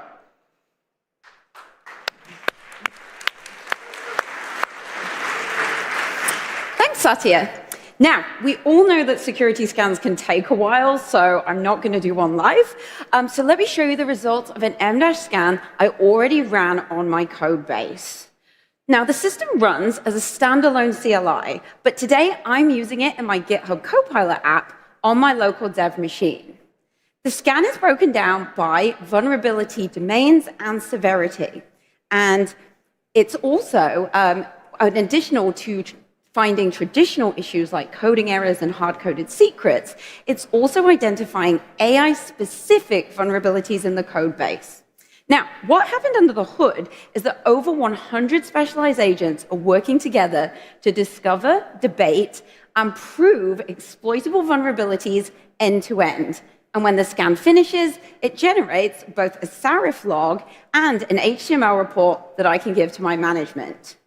Now, the Defender Details command allows me to dig into these vulnerabilities, and I can see what the vulnerability is, where it is in my code, and the severity to help me prioritize. And from here, of course, we're going to fix it. Now, using the Defender Fix command, the system will remediate suggested fixes directly in my local dev environment. And when that's done, I can check out the diff. So I have full transparency about what the harness has done, and I still have a human-in-the-loop check.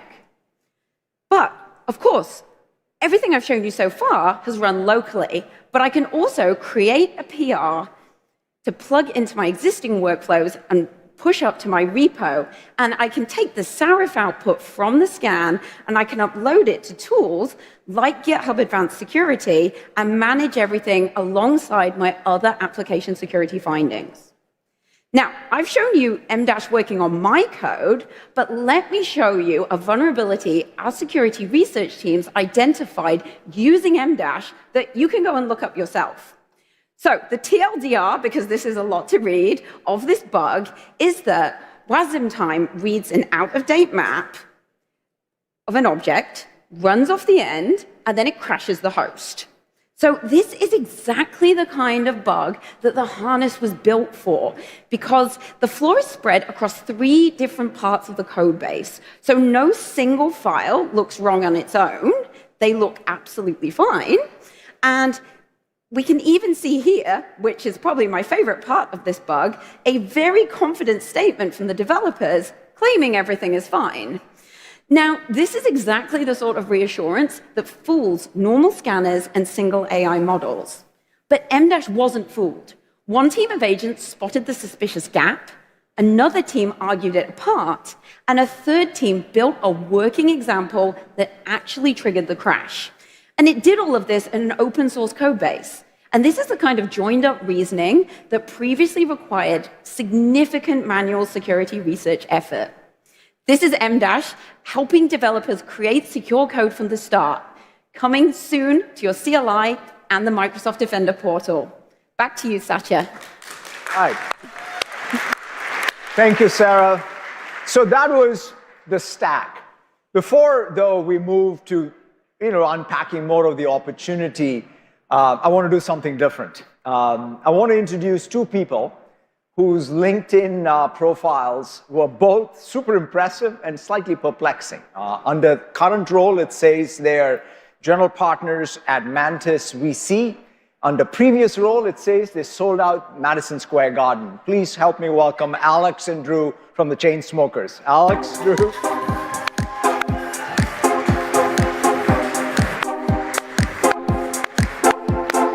It's so wonderful seeing you, Alex. Thank you so much. One of the things when my team came to me and said, hey, we're going to have Chainsmokers at Build, I thought maybe that's what we're calling our new GitHub Copilot app. But I thought maybe they're your fans. But tell me about how you got into this. I mean, you've been at it now for what, 12 plus years as venture capitalists or angel investors first, and you've had your firm now for 7 plus years, and you even picked what I would have not thought is the natural place, which is B2B SaaS even as the first place. But just give us a little bit about the backstory on this. Sure. Well, hey, I'm sure you guys are wondering what timeline you're on where the Chainsmokers are at Microsoft, Bill. But hey, how are you? We've been in the Chainsmokers for 14 years, and when our music started to take off in the mid 2000 teens, we got to play a few events like this, and we met a lot of the founders from the consumer mobile cloud era of startups, and they taught us a lot and gave us a front row seat into what early stage investing was like. We fell in love with it. We found we had a lot in common with these founders, and the way that they built their business was the same way that we thought about starting the Chainsmokers and kind of breaking through the noise there. And we got to participate in a few of their deals. We were very lucky, and we decided to institutionalize in 2020 and start our own fund. That's so cool. And when you sort of hear about all this AI stuff and what's happening, obviously there's a lot even going on. Even in your portfolio, we were talking backstage, things are changing. How do you sort of see the opportunity going forward? I mean, there's so many vectors you could talk about this on. Of course, there's the creative output side, which we've been experimenting with in music, but always important to have your authenticity when it comes to creativity. But on the investment side, I think we're moving from producing outputs to producing actions, which I think presents like a very interesting opportunity to kind of reimagine the entire architecture of the way software and enterprise has been built. So instead of humans producing outputs, it's machines producing outputs, and rethinking what that entire space looks like in that context. Yeah, no, it's fantastic to see that. And maybe just to close out, any sort of as artists who have had great success, when you look at a founder, what sort of is the advice you give them when you're creating, you're bringing something new, and it's a creative process. So what are you looking for in founders? What is it that you're giving them as advice?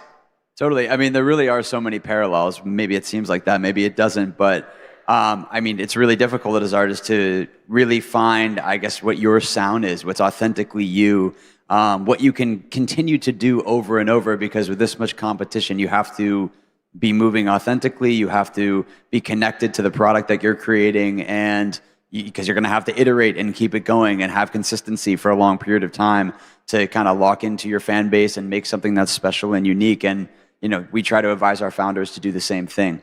Fantastic. Thank you both for joining us. Are you game for playing for us this evening for our closest friends here? We'll be there. 6 o'clock, 6 this evening. Thank you so much. Thank you. Thank you. Thank you. We'll be right here at 6 p.m. Tonight, and really looking forward to it. So that effectively sort of talks a little bit about the developer stack. So now let's talk about what is the opportunity for every company, right? At the end of the day, we are an institution and organizational builders. Whether it's an AI native company, whether it's a SaaS company, whether it's an enterprise, the first thing we want to do is make sure that as you build things like plugins or agents or your AI apps, we want to make sure that they're discovered throughout the Microsoft ecosystem. That's job number one for us. That's why we're doing the things we're doing in Windows or the Microsoft 365 Copilot or in Teams or in GitHub. We want to structure them such that your applications, your agents, your plugins are discovered. Customers are also building lots of line of business applications, line of business agents, then using Copilot Studio, and we want to make that all discoverable again as part of the Copilot experience. And Teams, in some sense, has become this destination for multiplayer human-to-agent interaction. We want you to be able to find agents, interact with agents right in Teams. And we are supercharging all of this. Copilot continues to evolve very quickly. It started first with chat, with some of the best models, with great access to Work IQ. We didn't have the name Work IQ, but now that's kind of where it got started. Then came CoWork, a new way of working and generating these stunning artifacts and solve these multi-step problems, right? So you assign multi-step tasks to CoWork. You saw GitHub. GitHub has continued to evolve as well. And now, come summer, you will be bringing coding to all knowledge work within one Copilot super app, right? That's going to be really exciting to see, yeah? So you'll have chat, CoWork, and code all in Copilot. But today, we're introducing something completely new. Autopilots. We can think of autopilots as enterprise-grade claws. These are autonomous, long-running agents with full enterprise compliance that run in your tenant. Autopilots can have a name, personality, custom connectors, context, and memory. And they're a totally new way to reduce toil and get you back to what you love. To kick things off, the first autopilot we are introducing is Scout. Let's take a look. All right. As you can see, Scout works where you work, joining group chats in Teams, handling threads in Outlook. Starting today, for those of you who are on Copilot Frontier, you can try out Scout. And in the coming months, we will build this out to a complete digital team of autopilots right inside a Copilot, right? So you can go to the Copilot app. Scout is the one that comes by default, but you can build more of these autopilots.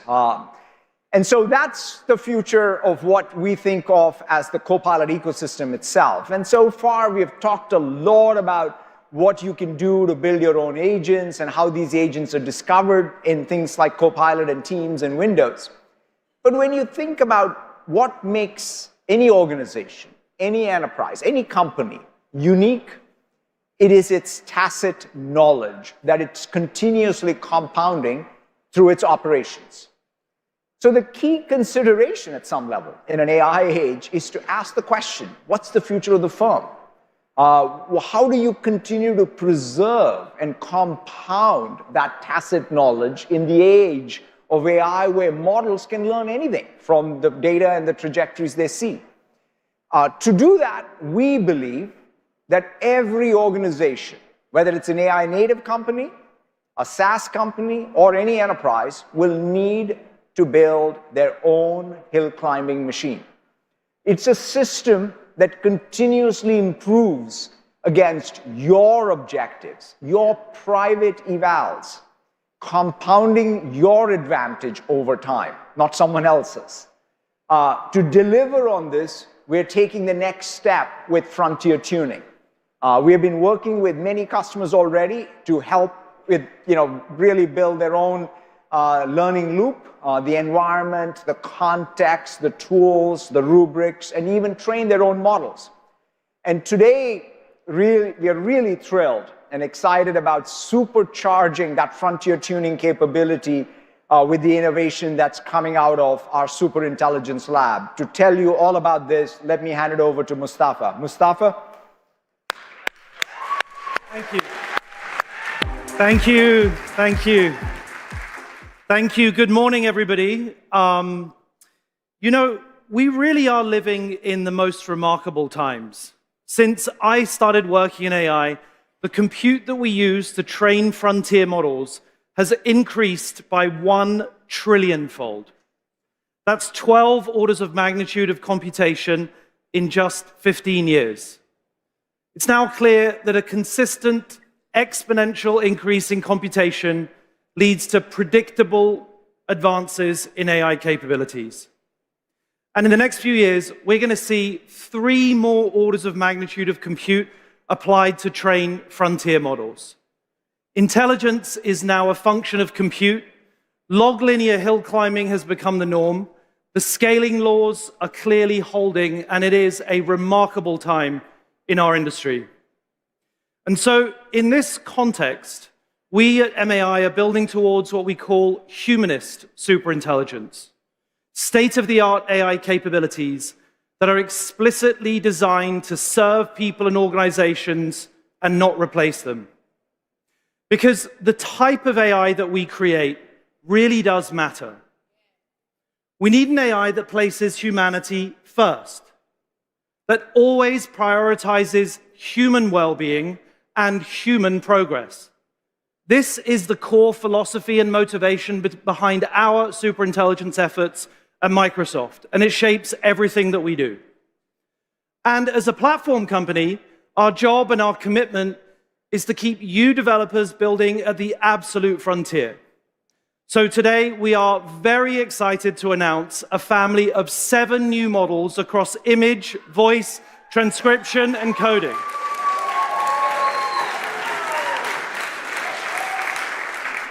These are all built with real attention to detail and a commitment to making very practical and efficient tools that are tuned to just how you work in the real world. So first up, MAI Image 2.5 and its Flash variant, 2 super strong models that deliver a step change in quality, now at number 2 on the leaderboard, surpassing the score of Nano Banana 2 on image editing. They give you precise editing with incredible control and consistency. Flash is here for super efficient production workloads, while 2.5 gives you that maximum fidelity and professional grade performance. They're live in PowerPoint today, they're rolling out to OneDrive, and right now you can access them on Foundry at a market-leading quality per dollar. Next up, we've got MAI Transcribe 1.5. This is the best transcription model in the world. State-of-the-art accuracy across 43 languages, beating out Gemini and OpenAI's flagship transcription models. We've optimized it for real-world use so that you can produce highly accurate transcripts for any bespoke use case 5 times faster than all rival models. It's now being integrated inside of GitHub, Teams, Copilot, Dynamics 365 Contact Center, and it's now also available in Foundry, where I'm very excited to say it is the fastest, most efficient, and most cost-effective transcription model of any of the hyperscalers out there.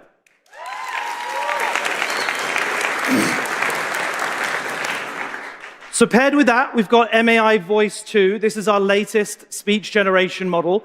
It has beautiful prosody, natural-sounding delivery, fine-grained emotional control, and it's available in 15 languages with many more coming soon. We're also announcing Voice 2 Flash, and that provides the very best value and speed for ultra-latency-sensitive voice agents, which, of course, is the big thing in 2026. Next up, our text foundation model, MAI Thinking 1. This is our first reasoning model, and it's exceptionally strong in our target use cases of reasoning and SWE tasks. It's a 35 billion active parameter MOE with a 256K context window.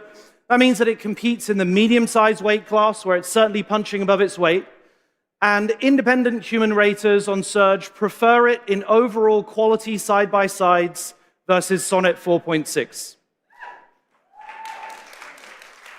It's achieved 97% on AME 2025, which is obviously the key measure of its general-purpose reasoning abilities. But most importantly of all, it's now at 53% on SWE-Bench Pro, which places it right alongside Opus 4.6, at least on the toughest coding benchmark that's out there. So we're very happy with that. Now, there's plenty more for us to do as we get this into production and hill climb against real-world tasks and real-world traffic. But what is actually most remarkable about this model, we think, is that it is climbed entirely from the bottom. And that means that it hasn't targeted any of the benchmarks specifically, and it's done so with absolutely zero distillation.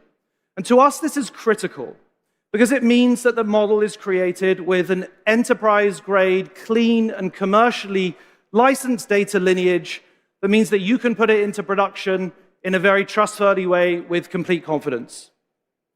Now, finally, I'm incredibly excited to announce MAI Code 1 Flash. This is our new inference-efficient coding model, which has been especially tuned for VS Code and, of course, GitHub Copilot CLI. It achieves 51% on SWE-Bench Pro, despite having just 5 billion parameters. And so it's much closer to Haiku in terms of size, but cheaper in cost, delivering really strong coding performance at great inference efficiency. And it's rolling out today inside of VS Code.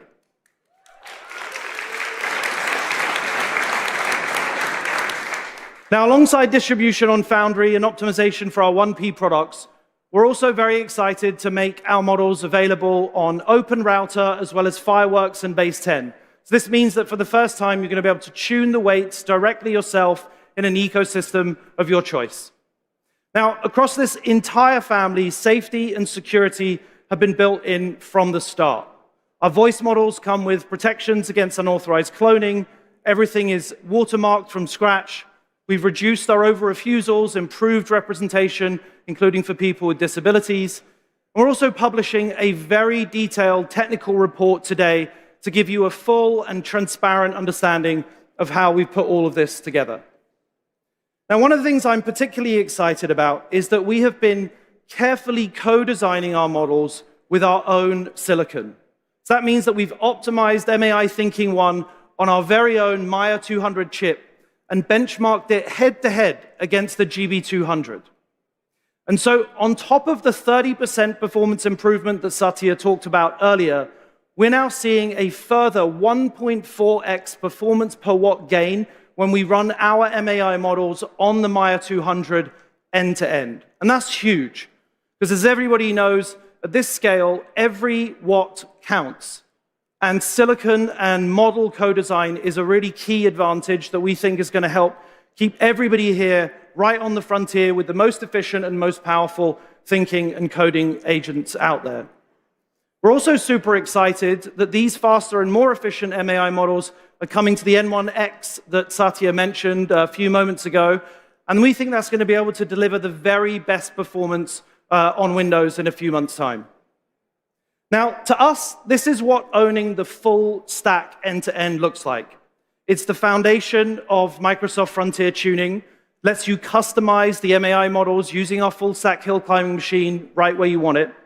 And it means that the disciplined and very relentless engineering that has gone into building our models is now available to all of you on a platform that you can trust, working on your behalf to create custom agents that you will control.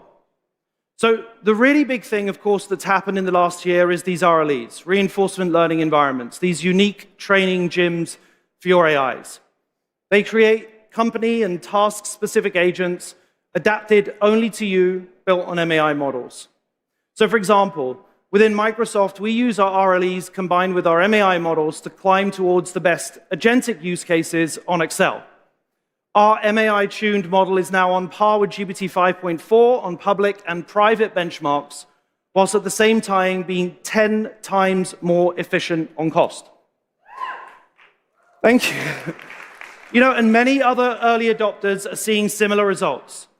When we've tuned our models on McKinsey's tasks, MAI delivered the highest win rate, even outperforming GPT 5.5, and again delivering 10x greater efficiency on cost. So to us, this is the advantage of very carefully calibrated frontier tuning. And importantly, unlike with some of the other companies, with MAI, you don't rent intelligence from a shared model that learns from everybody. Only you keep the benefits of your hard-earned workflows, know-how, knowledge, and your own institutional data. Only you get to control the resulting model. And so with us, the RLEs and the models that you build inside of them, they become your moat. I really think this is distinct. It marks a new era in AI that we're all very, very excited about. Okay, so now just one final announcement that I'm very excited about. We are taking customization and co-creation of our models to the highest level possible on what I think of as perhaps the most important application of AI, healthcare. So today, we're very proud to be announcing that we're partnering with Mayo Clinic to jointly develop a new frontier model for health and then deploy it around the world in their hospitals and beyond. So this morning, please help me in welcoming to the stage a physician, groundbreaking researcher, president and CEO of the Mayo Clinic, Dr. Gianrico Ferrugia.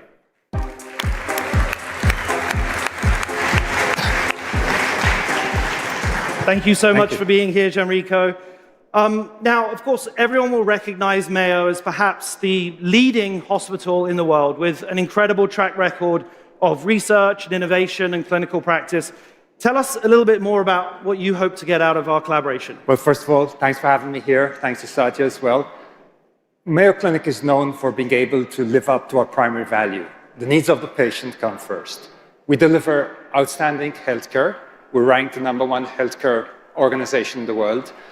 Yet we know most people in the world will not have access to Mayo Clinic. So 7 years ago, we decided to create a platform, the Mayo Clinic platform, moving all of healthcare from a pipeline to a platform. And with our partners, that platform now is in 4 continents and reaches about 100 million people. It has created the largest, to our knowledge, deepest longitudinal healthcare data set in the world, multimodal, including genomics. So here together now we have the opportunity to do what we do best together, which is create a frontier model for healthcare. What it means if you're a patient, if you're somebody interested in healthcare, you can get clinical and logistical answers to your healthcare. But if you're a healthcare provider, if you're a physician, it can give you insights, it can act as your real-time team member that can tell you what is likely to happen next, but it can also prevent harm and therefore increase patient safety and giving valuable insights that make the team better at giving you what you need most, which is better healthcare. Yeah, and I think that one of the things that we're most excited about is that the models are already pretty incredible at textbook knowledge. They've read all the journals and all the papers, but what they're really lacking is the kind of clinical practice and clinical expertise of your team and your clinicians that you developed over the last many decades. So how do you think we might go about using that clinical practice to improve the performance of the model in production? So the exciting part here is we each do what we do best, and we can tackle something that has eluded healthcare for a long time: trusted, scalable solutions. And to do that, you need to have the right data, you certainly need to have the right people, but you also need to have a very patient-focused lens. And between the two of us, we now have all this together, so we can build this frontier model and then offer safe, secure, trustworthy, and of course effective healthcare solutions for all.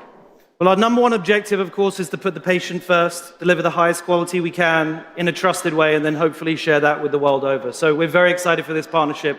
Can't wait to share more with everyone in the future. Us too. Thank you. Thank you.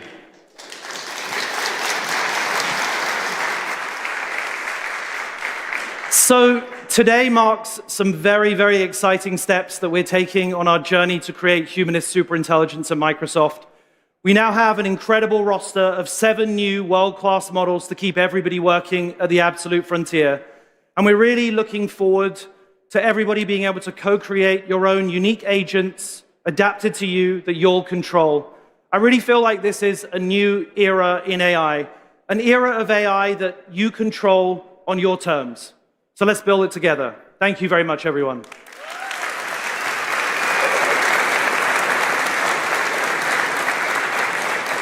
And now over to Tanya to show us how frontier tuning works in practice.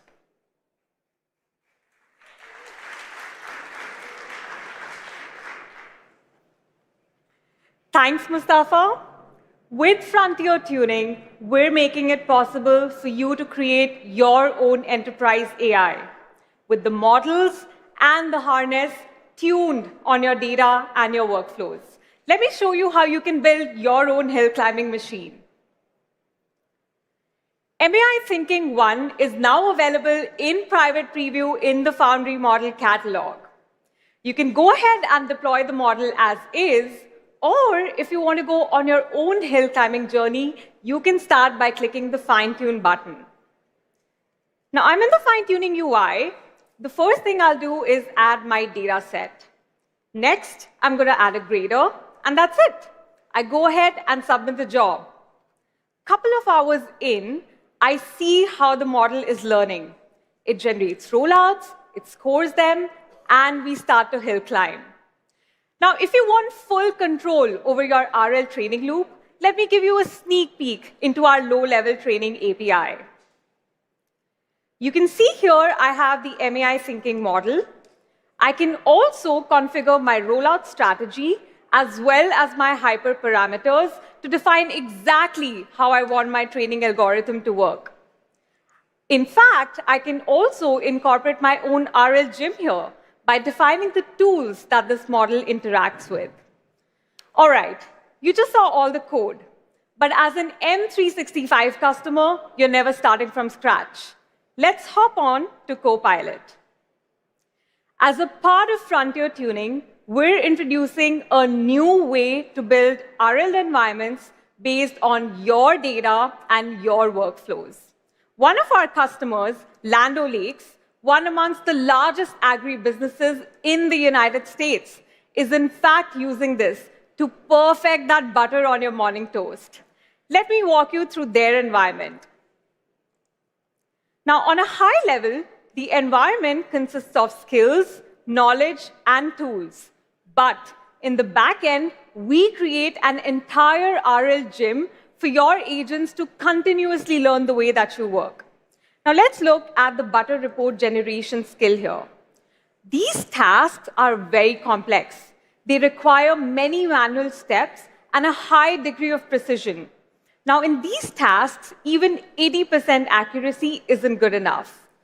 To hill climb to higher accuracy, we're extending the industry definition of skills to include rubrics on what good looks like.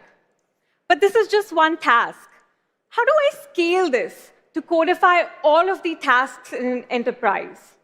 You spend a lot of time in M365, in Teams, Outlook, Word, Excel, and PowerPoint. We use those signals to suggest skills and rubrics that truly define the way that you work. Next, you can add your organizational knowledge for grounding, like from OneDrive, SharePoint. Now, the environment comes built in with Microsoft tools, and you can add custom tools to it. Because these tools tap into real workflows, we virtualize them to simulate execution so the model can learn without actually impacting the live state of your business. And now, my most favorite part, the science. By generalizing all of these learnings into the main model, as well as in the embedding model, we're able to hill climb for tasks that require high accuracy. And not only this, we are able to hill climb to more than 90% accuracy for Land O'Lakes tasks using the MEI model. In fact, we estimate this model to be 10x more efficient than the baseline models. Now, with this environment set up, let's go back to butter reporting. Let's run this task, this time using this tuned environment as an inferencing harness. Now, usually this task takes a couple of minutes to run. In the meantime, I will show you a cached response. Now, as you can see here, the agent has leveraged test time tree search with multiple models, including a fine-tuned model. And what you see here is a summary that doesn't feel generic. It feels undoubtedly Land O'Lakes. And that's not it. The task holds itself to high standards, and it continuously retrospects and evaluates itself. This way, with frontier tuning, your agent continuously improves with your compliant RL environment on your data, encoding the way you work. Now that is what I call frontier tuning as smooth as butter. We cannot wait to see the environments you built. Back to you, Satya. Right. Thank you so much, Tanya, Mustafa, Genrico. Thank you for the partnership here. What you just saw is a pretty significant shift. We believe that time's come for every company to just move from consuming a frontier model to fully participating at the frontier in the frontier ecosystem. That's the transition. You can have your own private evals and outcomes, your private RLEs and traces, your enterprise knowledge, create this scaffolding for models to hill climb. That's what will allow you to create that differentiated IP that you own, you control. But the second salient point is that there is a new operating point at the frontier where you can use a very efficient reasoning model and a coding model and achieve frontier level performance because you've done the hard work of creating that environment, that RLE, that hill climbing machine in which these models with your traces can hill climb to the frontier. So we think that the combination of these two is a pretty big game changer in how people think about what does it mean to operate at the frontier? What does frontier tokens look like? How are you in control? What's the future of a firm? These are the big questions. And really an ecosystem that gets built around as opposed to a few models that just are hungry for all data. To close out, though, I want to talk about that frontiers beyond that push this ecosystem of ours and really say, what's the next big thing? Bending the curve, when Mustafa talked about this with Genrico when it comes to health, but building, that scientific discovery loop can have perhaps the biggest societal impact, right? Science today still is a little too linear. You create a hypothesis, you form a hypothesis, you run an experiment, you wait for lab results, which is out of band, and then you begin again. But what if the scientific method itself could become more continuous, more parallel, more programmable? That's what we're doing with Microsoft Discovery, right? Discovery brings together the models, the HPC compute, the knowledge graphs of all the scientific knowledge, the automated lab and simulation, into one agentic discovery loop. And so today, I'm really thrilled to GA Microsoft Discovery and to show you all of this in action. Let me invite up on David on stage. David, take it away. Hello. I work in the Microsoft Discovery and Quantum team. Today, to recycle a PET plastic like this bottle, you have to shred it and melt it. The result is degraded. You cannot use it to make this bottle again. It's downcycling. Cambridge Consultants, part of Capgemini, is using Microsoft Discovery to advance that research. Let me show it to you. This is the Microsoft Discovery app. It is based on VS Code because agentic discovery has many parallels with agentic software engineering. Today, I want to do these three things as a scientist. First, I want to write a scientific paper about this topic. I'll explore an existing line of research. Instead of melting the plastic, I can use proteins to decompose it, so you can recycle it again and again. Second, I want to perform the actual discovery to find new proteins. And third, I want to create a lab protocol to test the results in a real lab. If you are a developer, these three steps should be very familiar to you. They look a lot like planning, coding and testing, and deploying to production, but for science. Let's launch it. This will kick off the discovery engine. You can think of it as a team of specialized agents always running in the background, following the scientific method. You can see those agents here, and you can add more. Microsoft Discovery includes a community of agents, models, and tools across many domains. You can use open source, third parties, or create your own. Okay, so this is still running, and it will be running for a while, even hours or days, because the discovery engine, like science, is not sequential. It is exploring hypotheses and performing long-running simulations dynamically. So let me open one that is already completed. You can see the files that it created here. This one is the research paper that I was asking for. To create it, Discovery is using a knowledge graph internally, bringing together public scientific literature and internal knowledge. This is a critical asset because it provides complete visibility of the reasoning, so scientists can be in full control.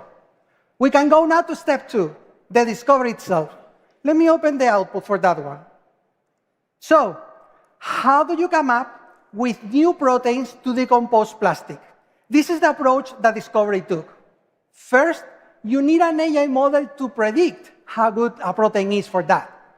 Then, you need a way to generate new proteins. And finally, you need to identify the most promising ones. So let's start with the model. Microsoft Discovery trained multiple models and picked the best. And there's no out-of-the-box agent for that. But that's okay.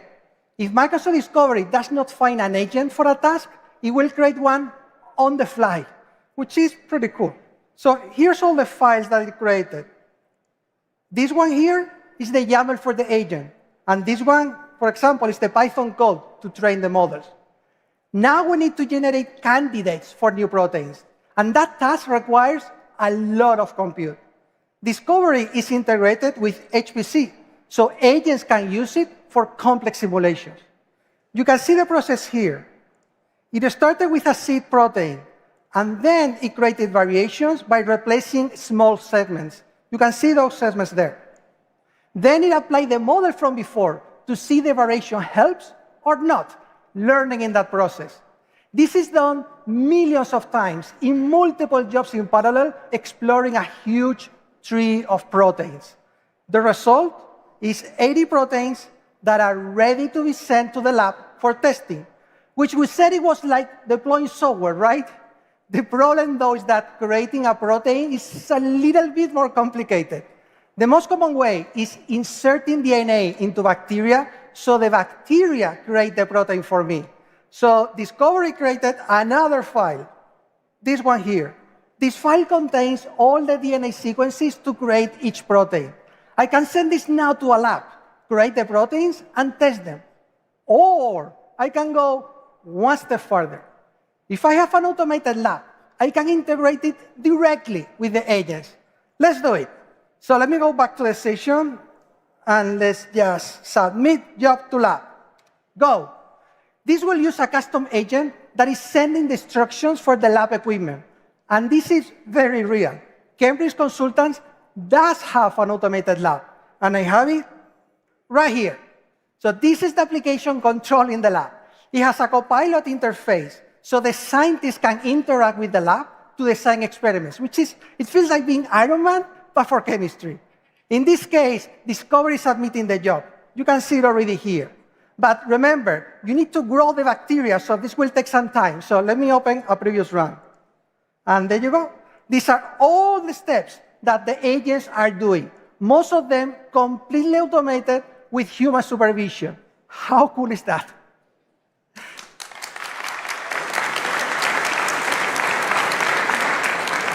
This is bringing together the physical world and the digital agents in a unified discovery loop.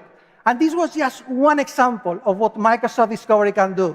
Customers across industries are using it today to embrace a new era of scientific discovery. Thank you. Back to you, Satya. Thank you so much, David. Talking about scientific discovery, we're also continuing to make rapid progress on our long-term goal of building a scalable quantum computer. We announced last year our first QPU. We created a new state of matter that was only theorized 100 years ago, and we proved it out that it exists. Our vision was to take a very radically different approach to addressing the fundamental barriers to building a scalable quantum machine, which is all about reliability, speed, as well as size. Since then, we have continued to make progress across the full quantum stack with both our academic and industry partners. In fact, in keynote, we will have a quantum computer powered by atom computers, natural atom computers, with our stack in there. We're also working with Algorithmic and Columbia and ETH Zurich. And we ourselves, in fact, use this discovery agentic loop to accelerate the work in quantum, compressing years of research into this last year. And today, I'm really thrilled to announce Majorana 2. And so this is Majorana 2. Majorana 2 implements the next generation material stack that we use Discovery to discover and build and help fabricate. The resulting qubits are exceptionally reliable and capable of maintaining their state much longer, while other common approaches deliver a lifetime of just microseconds or even milliseconds. Majorana 2 provides qubit mean lifetime of 20 seconds or up to even a minute, essentially 1,000 times higher than what we were able to achieve with Majorana 1. And the operations, and this is so key, operations in Majorana 2 are 1 microsecond, enabling pretty complex quantum computation in that lifetime. And all of this in the same qubit form factor of Majorana 1. In 1/100th of a millimeter controlled all digitally, which is again a super important aspect, making it all possible to fit 1 million of these qubits in a chip smaller than a credit card. It's this combination of the reliability, the speed, the size that makes the topological approach so unique. With Majorana 1, we had proven out the foundational physics. And with Majorana 2, now we begin the engineering scale. But ultimately,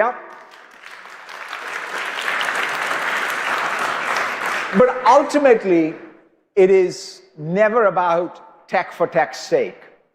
It's about tackling those pressing challenges of people and planet. It is also the fundamental point of this conference. The question is not whether you can build the next great model, the next great platform, or even this quantum machine. The question is, how do we build this frontier ecosystem together? Because there are really 2 stories people can tell about this moment.